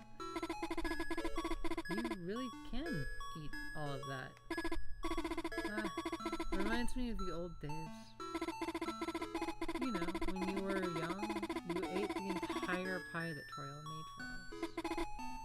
I wanted some of the pie too, so I got sulky and started crying. Then Mom brought me fruitcake right afterwards, so I stopped. Back then, I used to just cry so often over nothing, and stop crying just as easily. Looking back on it now, no matter what happened, being able to just cry for a bit and forget it all, I kind of miss it. Oh, let's have candy for us. I always wanted to get it at the festival. Noelle is glad to be with you. She talks to you about various little things. You too must have been looking forward to getting back closer to her. What? You didn't want that? Chris, hanging out with you like this, it's just so nice. Right. There's something I want to tell you. Can I say it?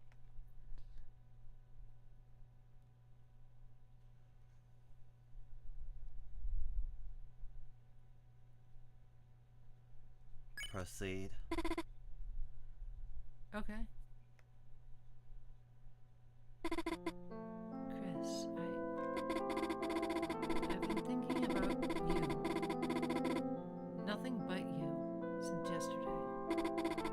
No, since the day before yesterday. Everything you did to me. It was so painful and horrible and terrifying. But I see now all of it was so that I could become stronger. Thank you so much, Chris. If it weren't for you, I'd just have remained a coward.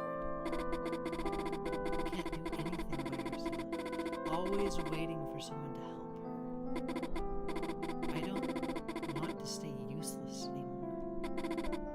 I always wanted that power and that courage to do things by myself. And I think that's what I've been given. So I wanted to tell you that I'm so very glad. In the end, you've always been the only one to understand this deeply. Despite her shining smile, you can pick out a quaver in the undercurrent of Noelle's voice. Chris, could you close your eyes for a moment?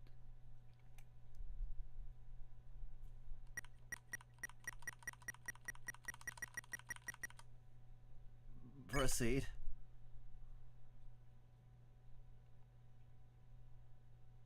You close your eyes and then you feel Noelle grab into your hand. From your right hand, where it touches her left hand, you feel a stinging pain. And a moment later, you feel something approaching your face. You feel Noelle breathing so very close to you. Your eyes are shut. You know that right in front of your face is hers. And Noelle. Noelle gives you a kiss. You feel something soft brush against your lips. Soft and warm.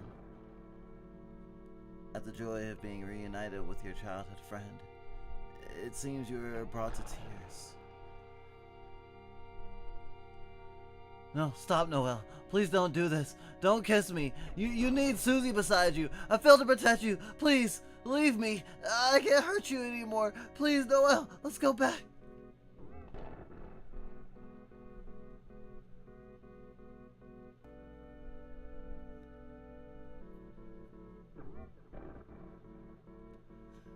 see a crimson tear that rips open Noelle's heart, and as mirrored in mine, writhing within, are the prayers that desecrate, and I know that shackle her and ruin her.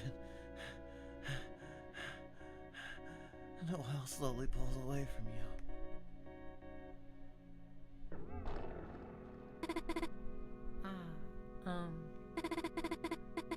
How was it? I really enjoyed it.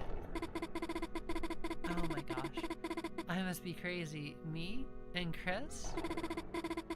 Chris, looks like the Ferris wheel is going to open soon. Let's head there.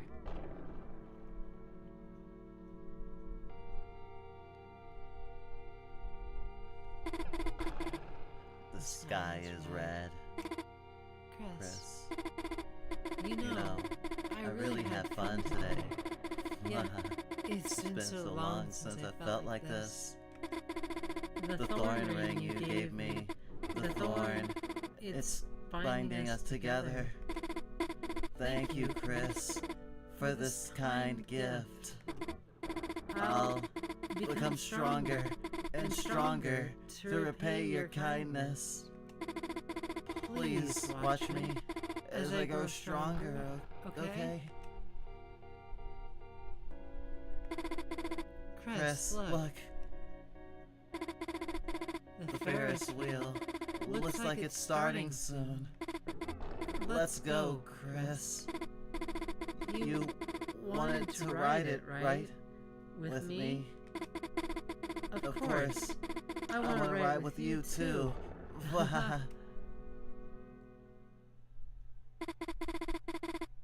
We're almost there.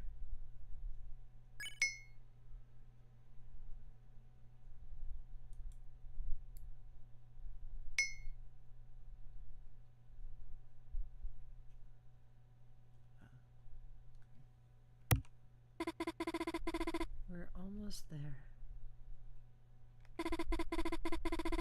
When we rode together as kids, the Ferris wheel looked so big. Now it's like a toy.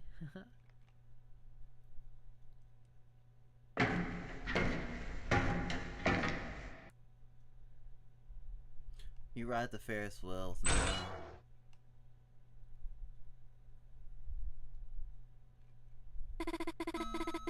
Chris, this time you won't shake the carriage when you get to the top or anything, right? We're past those days now. Well, even if you pull a prank like that, I won't just sit here crying like back then. Chris, I can tell. It's so strange. After yesterday, I think I understand you deeper than ever. Like, we're intertwined. You don't have to say anything. I can tell your feelings. You tried to pull the thorn out of my finger, right? To save me, somehow. But Chris, you can't remove the thorn. Ever. It was a gift from you, after all. You gave me a gift. You can't just take it away, Chris. And you'd take it away? That's so mean. Even for you. And with this, I feel so much closer to you. I can't just throw that away. Even when we were kids, I couldn't read your feelings very well. But now, I can feel your heart so close to mine. I'm happy. Well, both of us have changed a lot over the years. But it's so nice to be with you like this.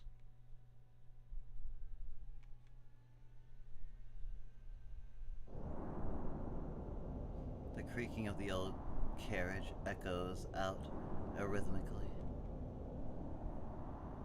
You simply stare into the nothingness.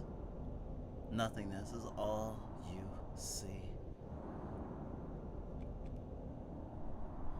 girl who was once your friend last, her cheeks rosy.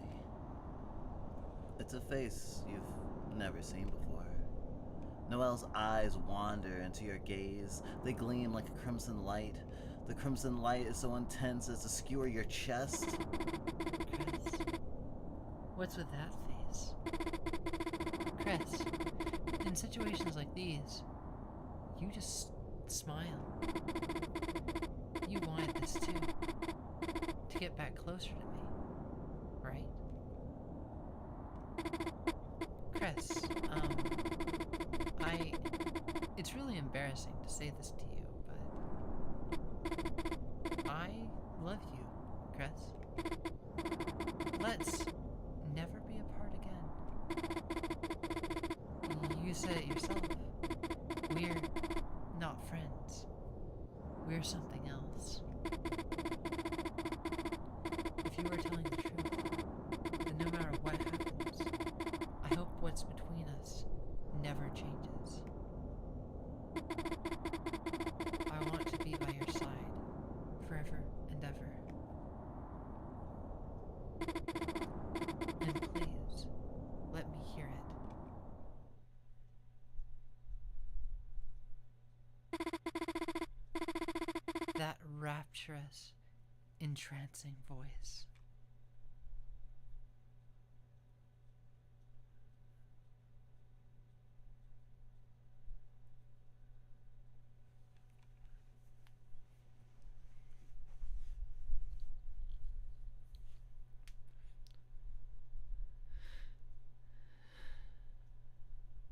The barbs are intertwining. The snow falls heavily. Hometown's December is cold. Carols echo across town. Everyone is spending the holiday with merry hearts. I walk for a while, towards a forest a ways from town. I look for the girl who must be waiting for me. The snow is so thick, it's hard to move my feet.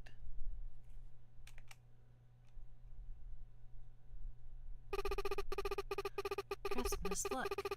The snow's piled up so high. The whole world's covered in white. I've never seen it snow this much before. Chris, let's get Azzy and Des. Huh? Where are they anyway? Why is it just you and me here?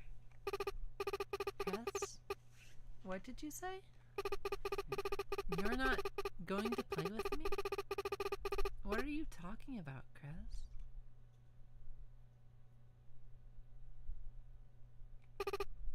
Okay. Bye, Chris.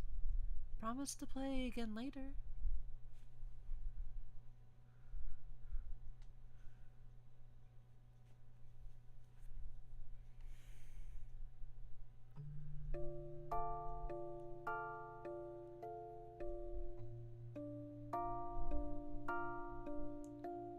When we were very young,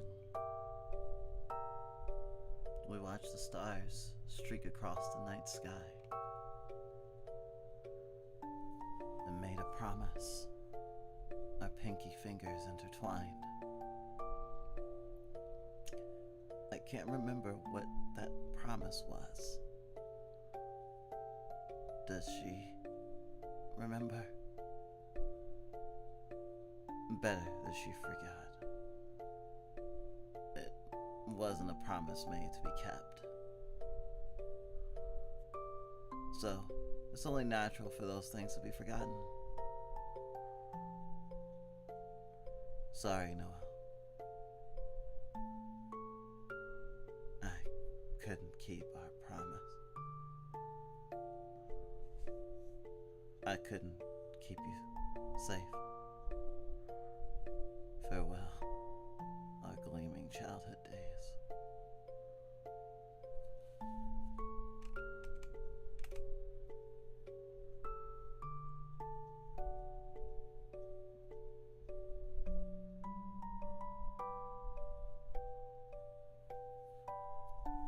Thank you, kiddo, for making these interesting games. Chris Dreamer and the Suffocating Despair of Existence. That is one way to categorize that experience.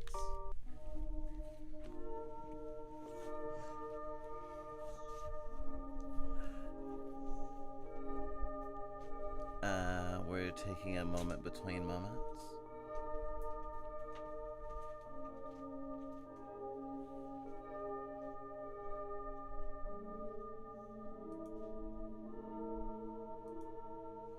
My crocodile is stepping out to piss, but they have really long arms. Don't worry. And actually, I want to go back and explore a different choice. But we'll come back. We don't have to play through the whole thing again because it ends the same, but there is a sequence that's slightly different.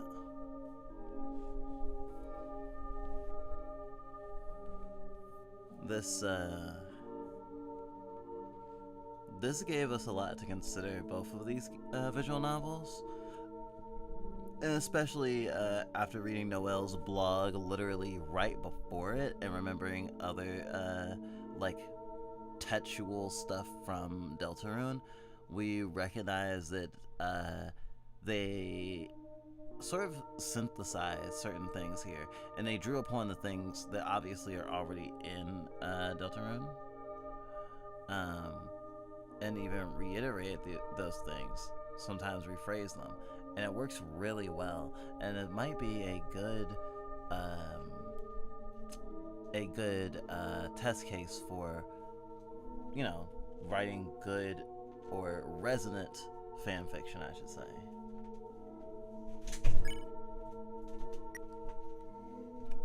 Let's see, can I load from...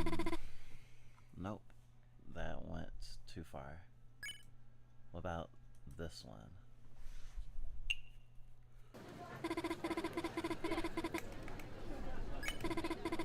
Oh, shit. This one. Okay. Redoing one choice, because there's one line of dialogue I want to explore, but it's not the, we don't have to play the whole end of the game again. It's just a sequence until they're walking to the Ferris wheel again. Chris, what do you want to do first? Let's look for Susie. Susie.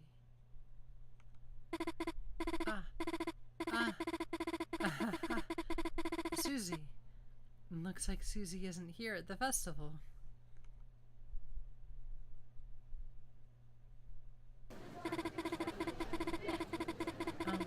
Chris, it's just the two of us hanging out for once, so let's just forget about everything else.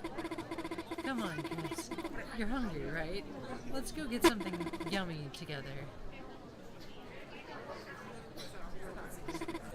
Chris? Is there something you want to say? You need Susie beside you.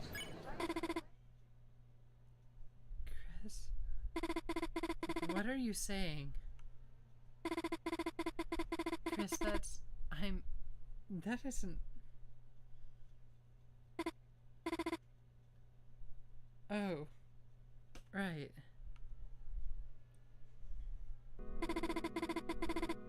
Yeah, that's right. I love Susie.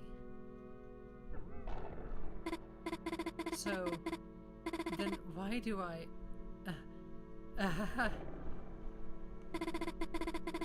Right, I love Susie.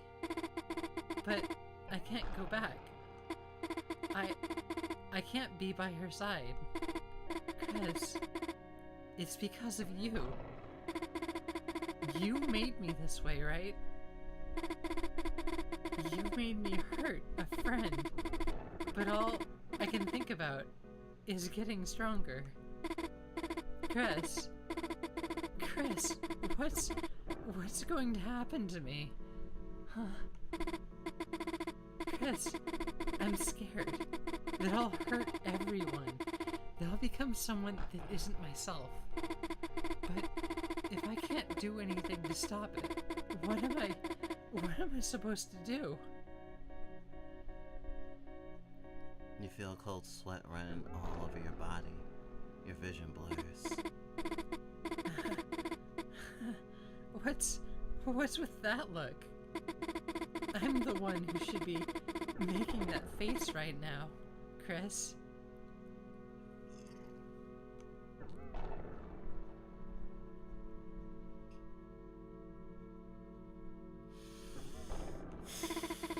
Chris, please don't cry. I've never seen you cry before.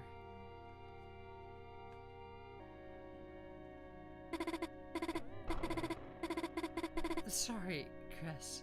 I think both of us just need a little time to calm down. Do you want to walk for a bit?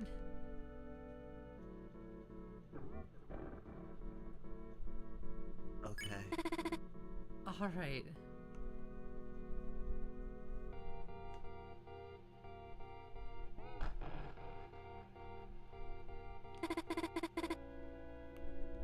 The sky is red.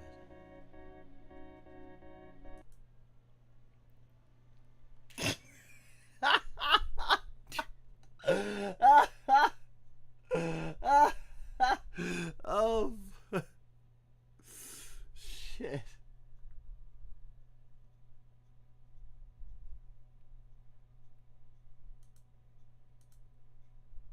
Wow. That was a fucking trip. Do you know where wet wipes are? Oh, yeah, actually, I see them.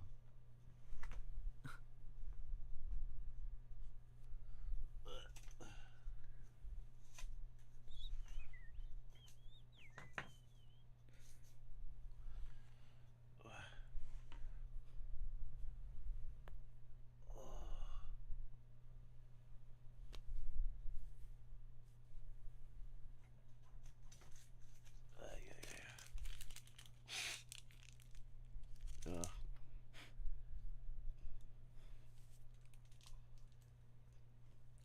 Boogers are the bane of my existence. Looks like Susie isn't here at the festival. Hard cut to Susie sleeping while her alarm clock is blasting. Interesting you say that. Interesting you say that.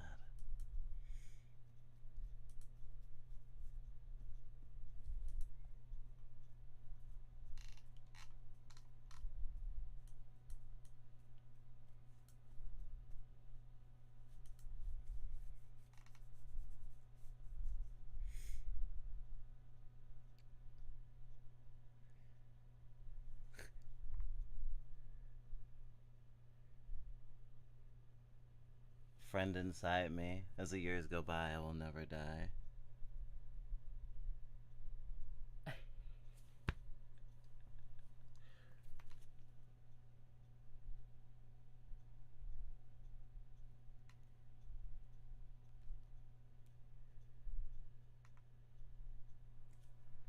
Hometown sure is a lovely town full of cool people.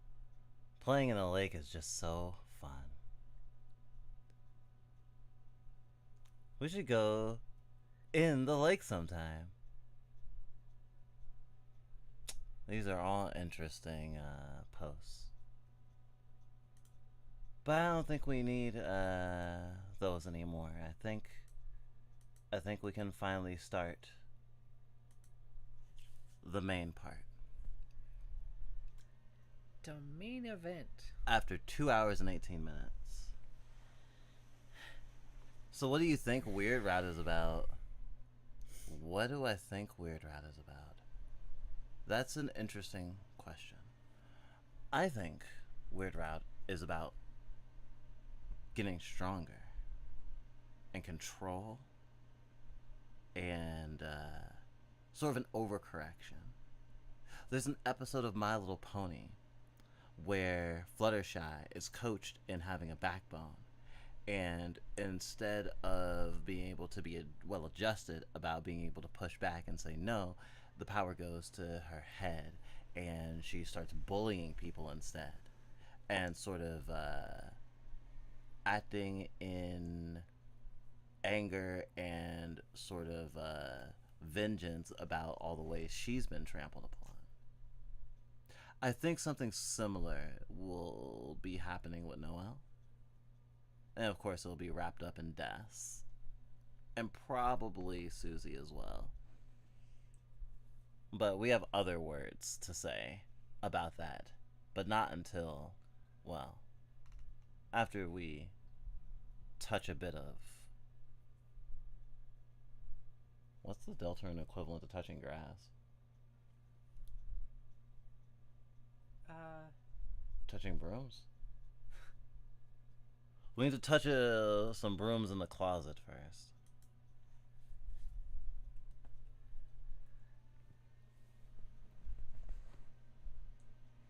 Touching moss. Yes, you're eat some moss. you're very correct. So true. You gotta perpetuate the cycle of existence. That's real.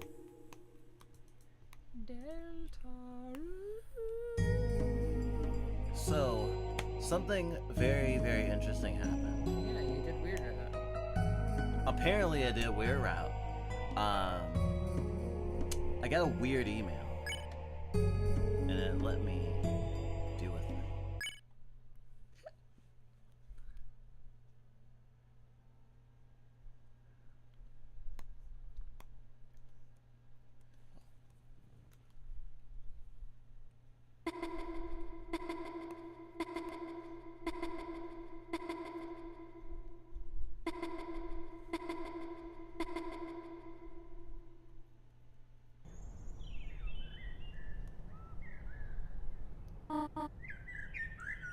Chris? Chris, are you feeling alright? I know it is the weekend, but... you have not left your room all day. The festival is today, you know. The sun is going down now. If you get up now, you can still see the parade. Chris, at the very least, you should eat something. There's some honey toast on the table downstairs. I made it just for you. Well, they'll be downstairs. I'll be downstairs reading. I know it has been difficult for you without your brother, but...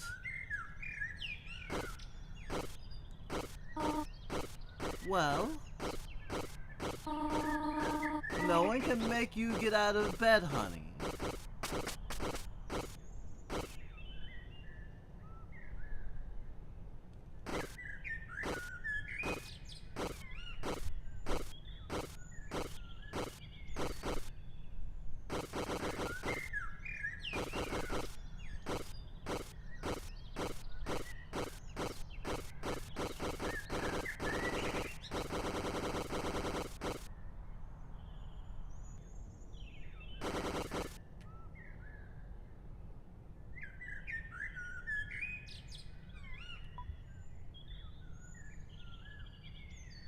The cage.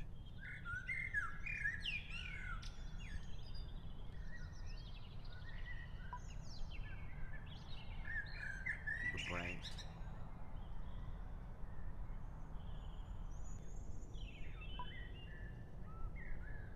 The memory.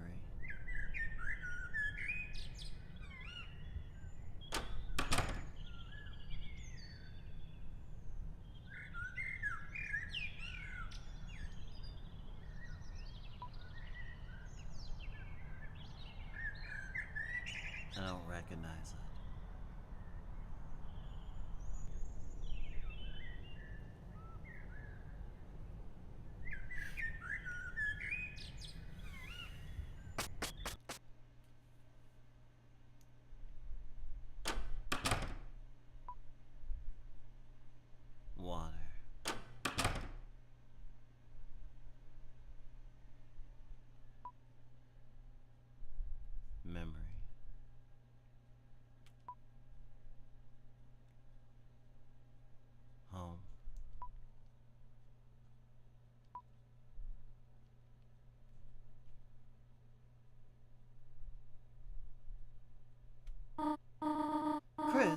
Are you alright, sweetheart? You should eat something. There's some honey toast on the table for you, alright?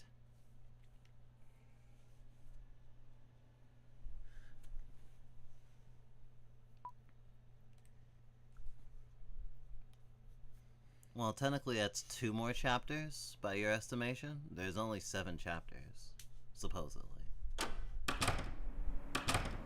Hey, took you long enough. You trying to sleep through the festival or something?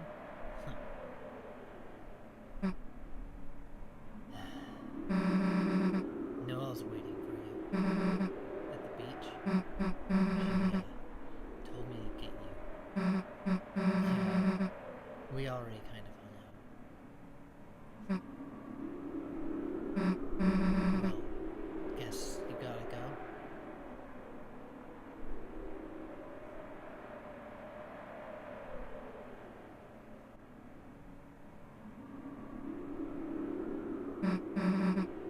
Hey, wait a sec.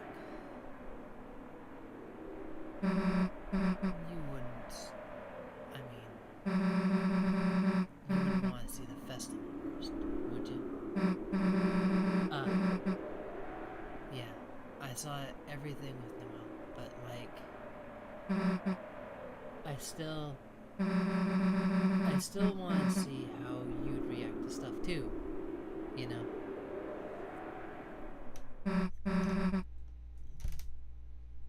Come on, it'll be fun.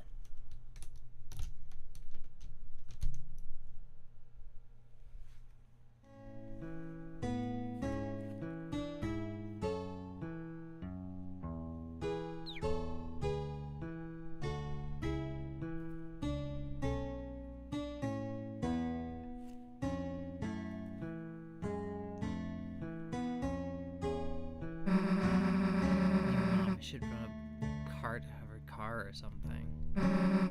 She could sell like breakfast and church clothes. I'm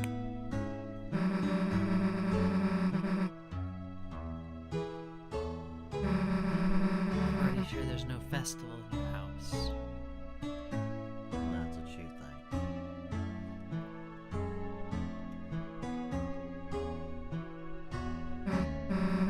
Yeah, everyone's over there to see the festival king and queen. It's lame, right? I mean, like, why's it gotta be king and queen? Whatever we are is cooler, right? Right? Not in a weird way, you know. Royalty schmoyalty. We rule the festival right now, right?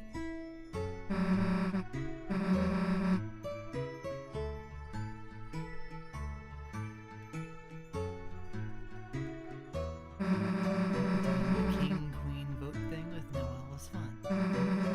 I put down me and her, plus some extra epic drawings. See, I used the green pen for my radioactive breath. She voted before I saw hers, though. She was like, super excited to write it. Yeah, you kind of missed out, but like, I'll redraw it on the table for you later. And add you in, like getting melted by me.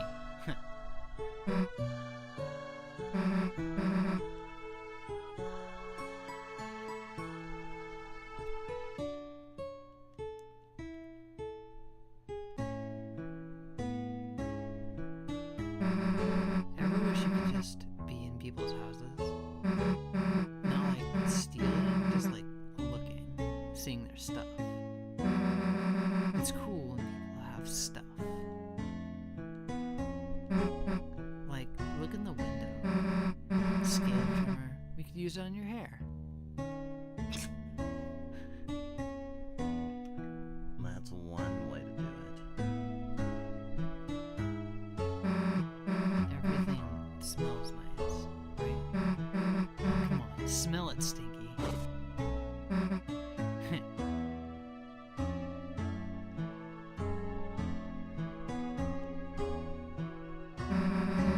Looks like your dad's in there. Desert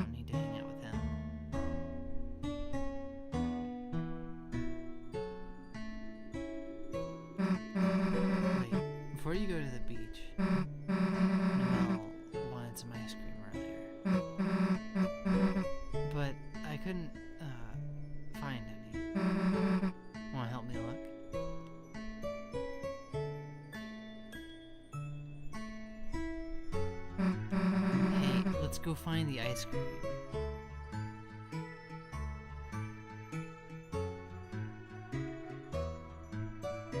Yeah, you always need me to bail you out.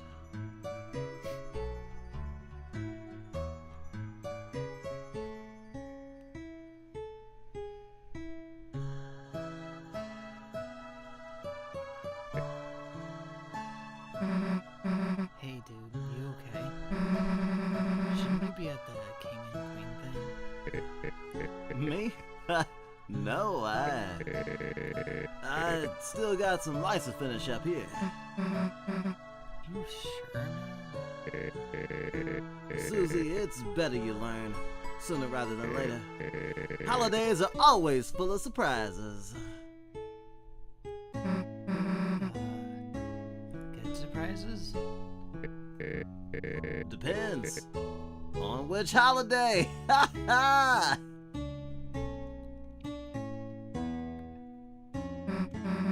Dude, let's lap up the orange goop together. It tastes like the clay from art class. Wait, no, Noel's dad can see. I don't want Noel thinking I'm a lapper. It's not like an all the time thing. Just with you thing that we never did before. Be pretty funny to get you see you get jump scared, but we can't go in there. We're banned. I was feeling like the eyeball grapes or whatever, and Noel just put her hand in the bowl and then started holding mine. Yeah, they banned us for that. It sucks. It's kind of funny. Nothing scared her at all. Even me. Dude, what's your favorite horror movie? Bet you like the one with the creepy doll. Get out of my head. Huh? Your brother never wanted to watch them? What? Was he like, ooh, I'll make the popcorn? And then just never came back? What, was I right? Well, it's better than cigarettes.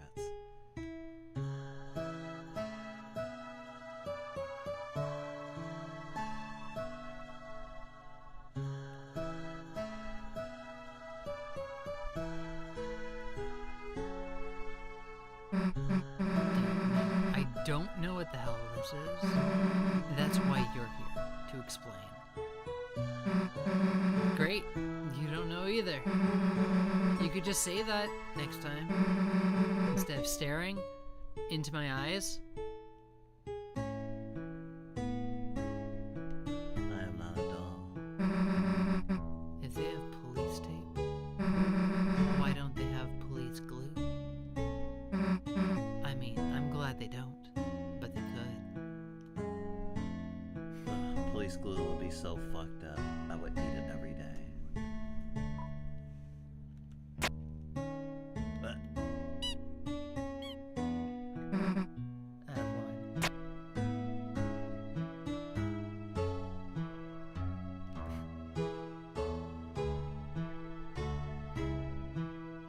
Susie out here giving me the dizzy status. Soup. Soup. Hey, purple water. You know we gotta sip that. Hey, stop. It's all like, fuzzy. What is this kind of mixture called? Like, heterogeneous? Ugh.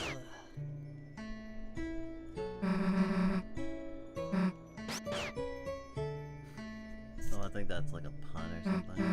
Hey, they got free lemon slices here. Check this out. First, you get a bunch of free lemon slices. And then you squeeze them in free lemon water. Add some free sweetener. Boom, you got free lemonade. Cool, right? We got that for free. Clutch. The stand was kind of weird. There wasn't anyone at it today. Maybe it was closed early. Beats me.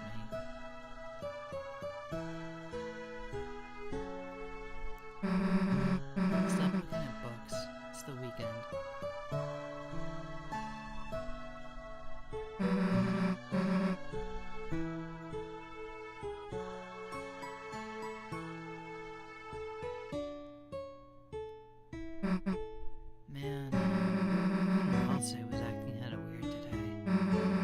Guess he was just worried you slept in. I asked if he wanted me to do anything, and he was like... He just got quiet and shook his head. Anyway, let's see him later, after other stuff. Let's see Halsey later, okay? Wait, move your foot. Dollar coin alert on the ground. Dollar coin on the ground alert, idiot. Yeah, I can get gummy monsters on my ice cream. So, Noelle, she, did something kind of funny earlier. I said I didn't have any cash for food, and she took out, like, a roll of bills. Probably like hundreds of dollars, and just held it out at me, smiling. I mean, I don't even know if I've ever even seen that much money. I didn't take it. I said some cheesy shit like, man, you could get 100 grape sodas with that.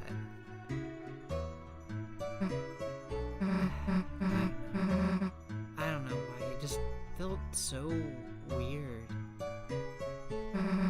If you had $5, I'd expect you to buy me stuff. But I guess, same back if I had $5 too.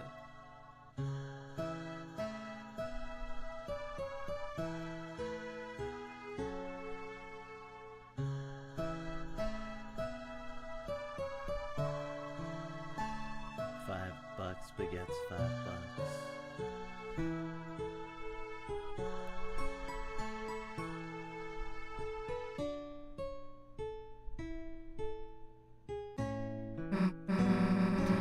That annoying lazy guy isn't even here.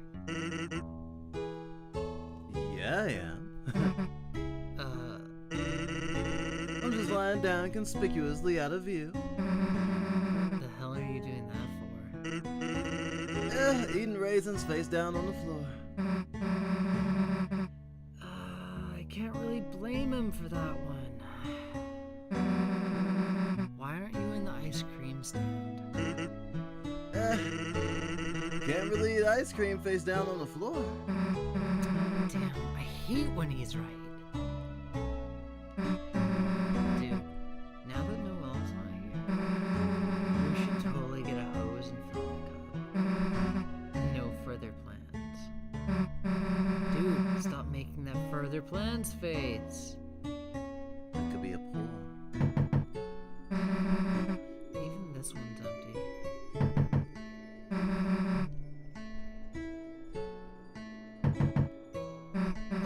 Damn, no one's home. Dude, Temmie left all of her art crap. Let's draw in her sketchbook. Hey, what? Her art's like crazy good. Man, even she's like good at stuff, huh?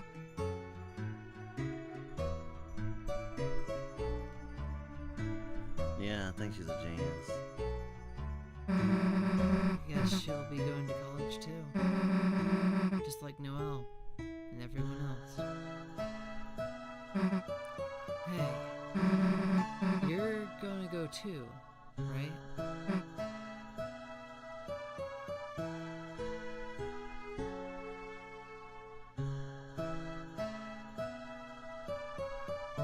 Not if you don't.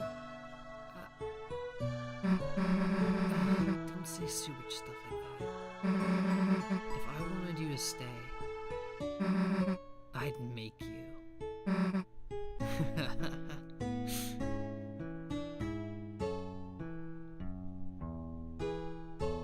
I'm actually a little astounded they let Chris say that on this route. This house, it's pretty new, right? Don't really remember what was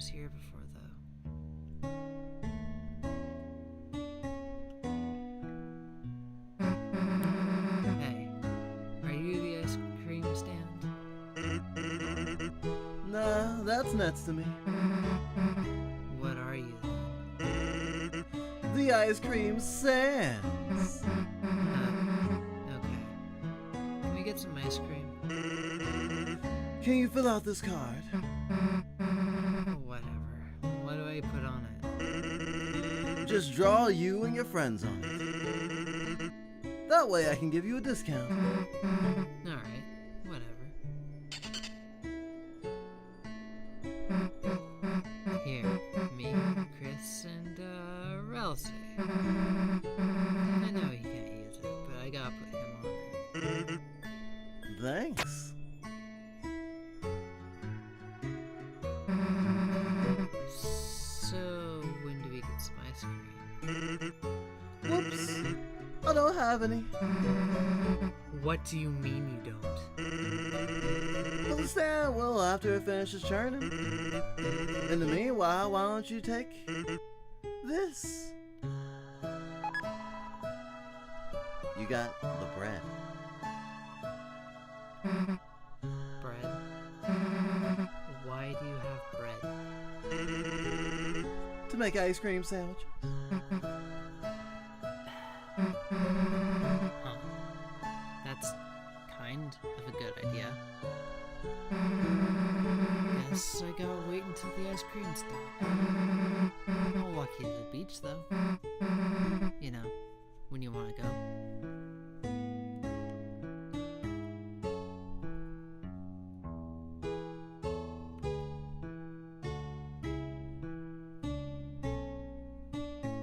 I just realized that this is a banjo playing. I love banjos. Oh, a friend is here. Hello, friend. Alright, done with the festival. No. Okay then. I gotta go wait for the ice cream, so, guess I'll see you later. Huh?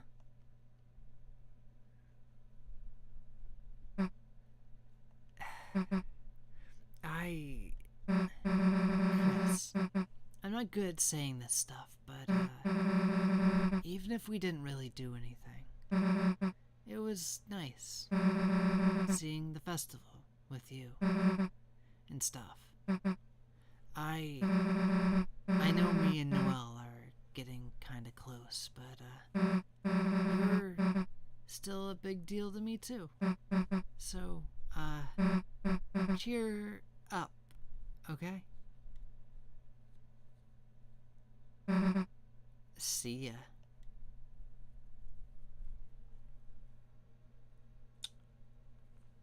I appreciate you being here, friend. Though, I think we'll be okay. I hope you can sit and enjoy the show. This is not our first time seeing this. And we have a little bit more that we want to do. If anyone has any misgivings about seeing what's at the end of this path, I'll give you 5 seconds to vacate the stream. After all, I must give everyone their fair due, because not everyone wishes to proceed.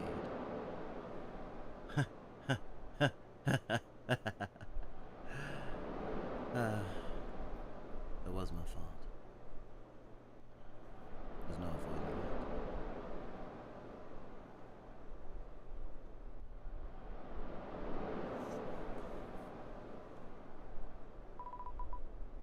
Chris,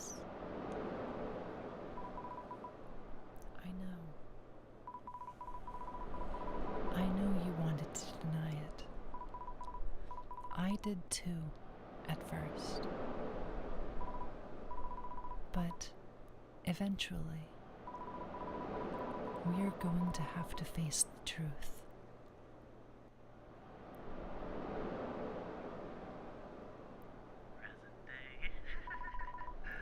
Yesterday, when everything happened, every cell in my body was screaming at me to run away. That if I stayed by your side any longer, you were going to drag me down with you. Drag me down somewhere no one is supposed to go. And you know what terrified me the most about that?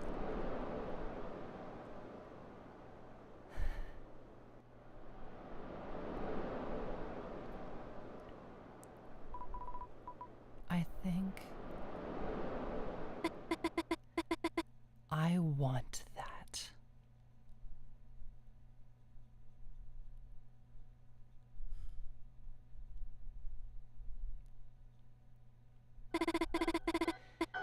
Since Des left, all I've been doing has just been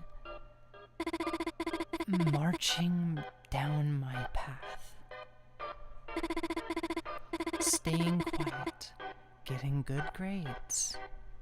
It feels like I've just been watching myself through glass.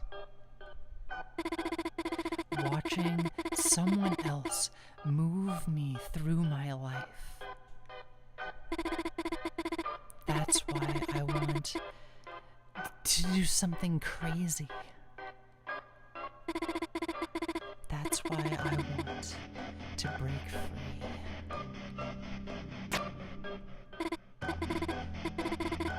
But I can't. I couldn't. Because I'm just Noelle. A Noelle that has to do Noelle things. Just like Chris has to do Chris things. But Chris, you changed. Chris, you actually changed. You found out how to stop being Chris. And no one else has noticed. Because they don't want to. They don't want to see how interesting you are now. They'll just keep marching down the same path without even thinking where it goes. Chris, being around you is changing me too. Chris, when I cast Snowgrave, I felt stronger than I have in my entire life.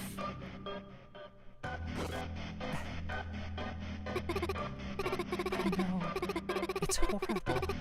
It's horrible to say that, Chris, it's you telling me to. I can do anything. If you tell me to, I can do things that are impossible. Things no one else can do. So, why don't we do it? Why don't we do something crazy? Tell me. Tell me to grow wings. And let's fly out of this stupid town. To somewhere no one has ever been before.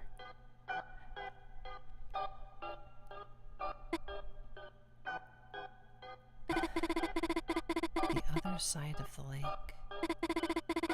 We always wanted to see what was there, didn't we? The four of us, when we were kids. Chris, let's go there. You'll tell me, won't you? If you tell me to, I can do anything.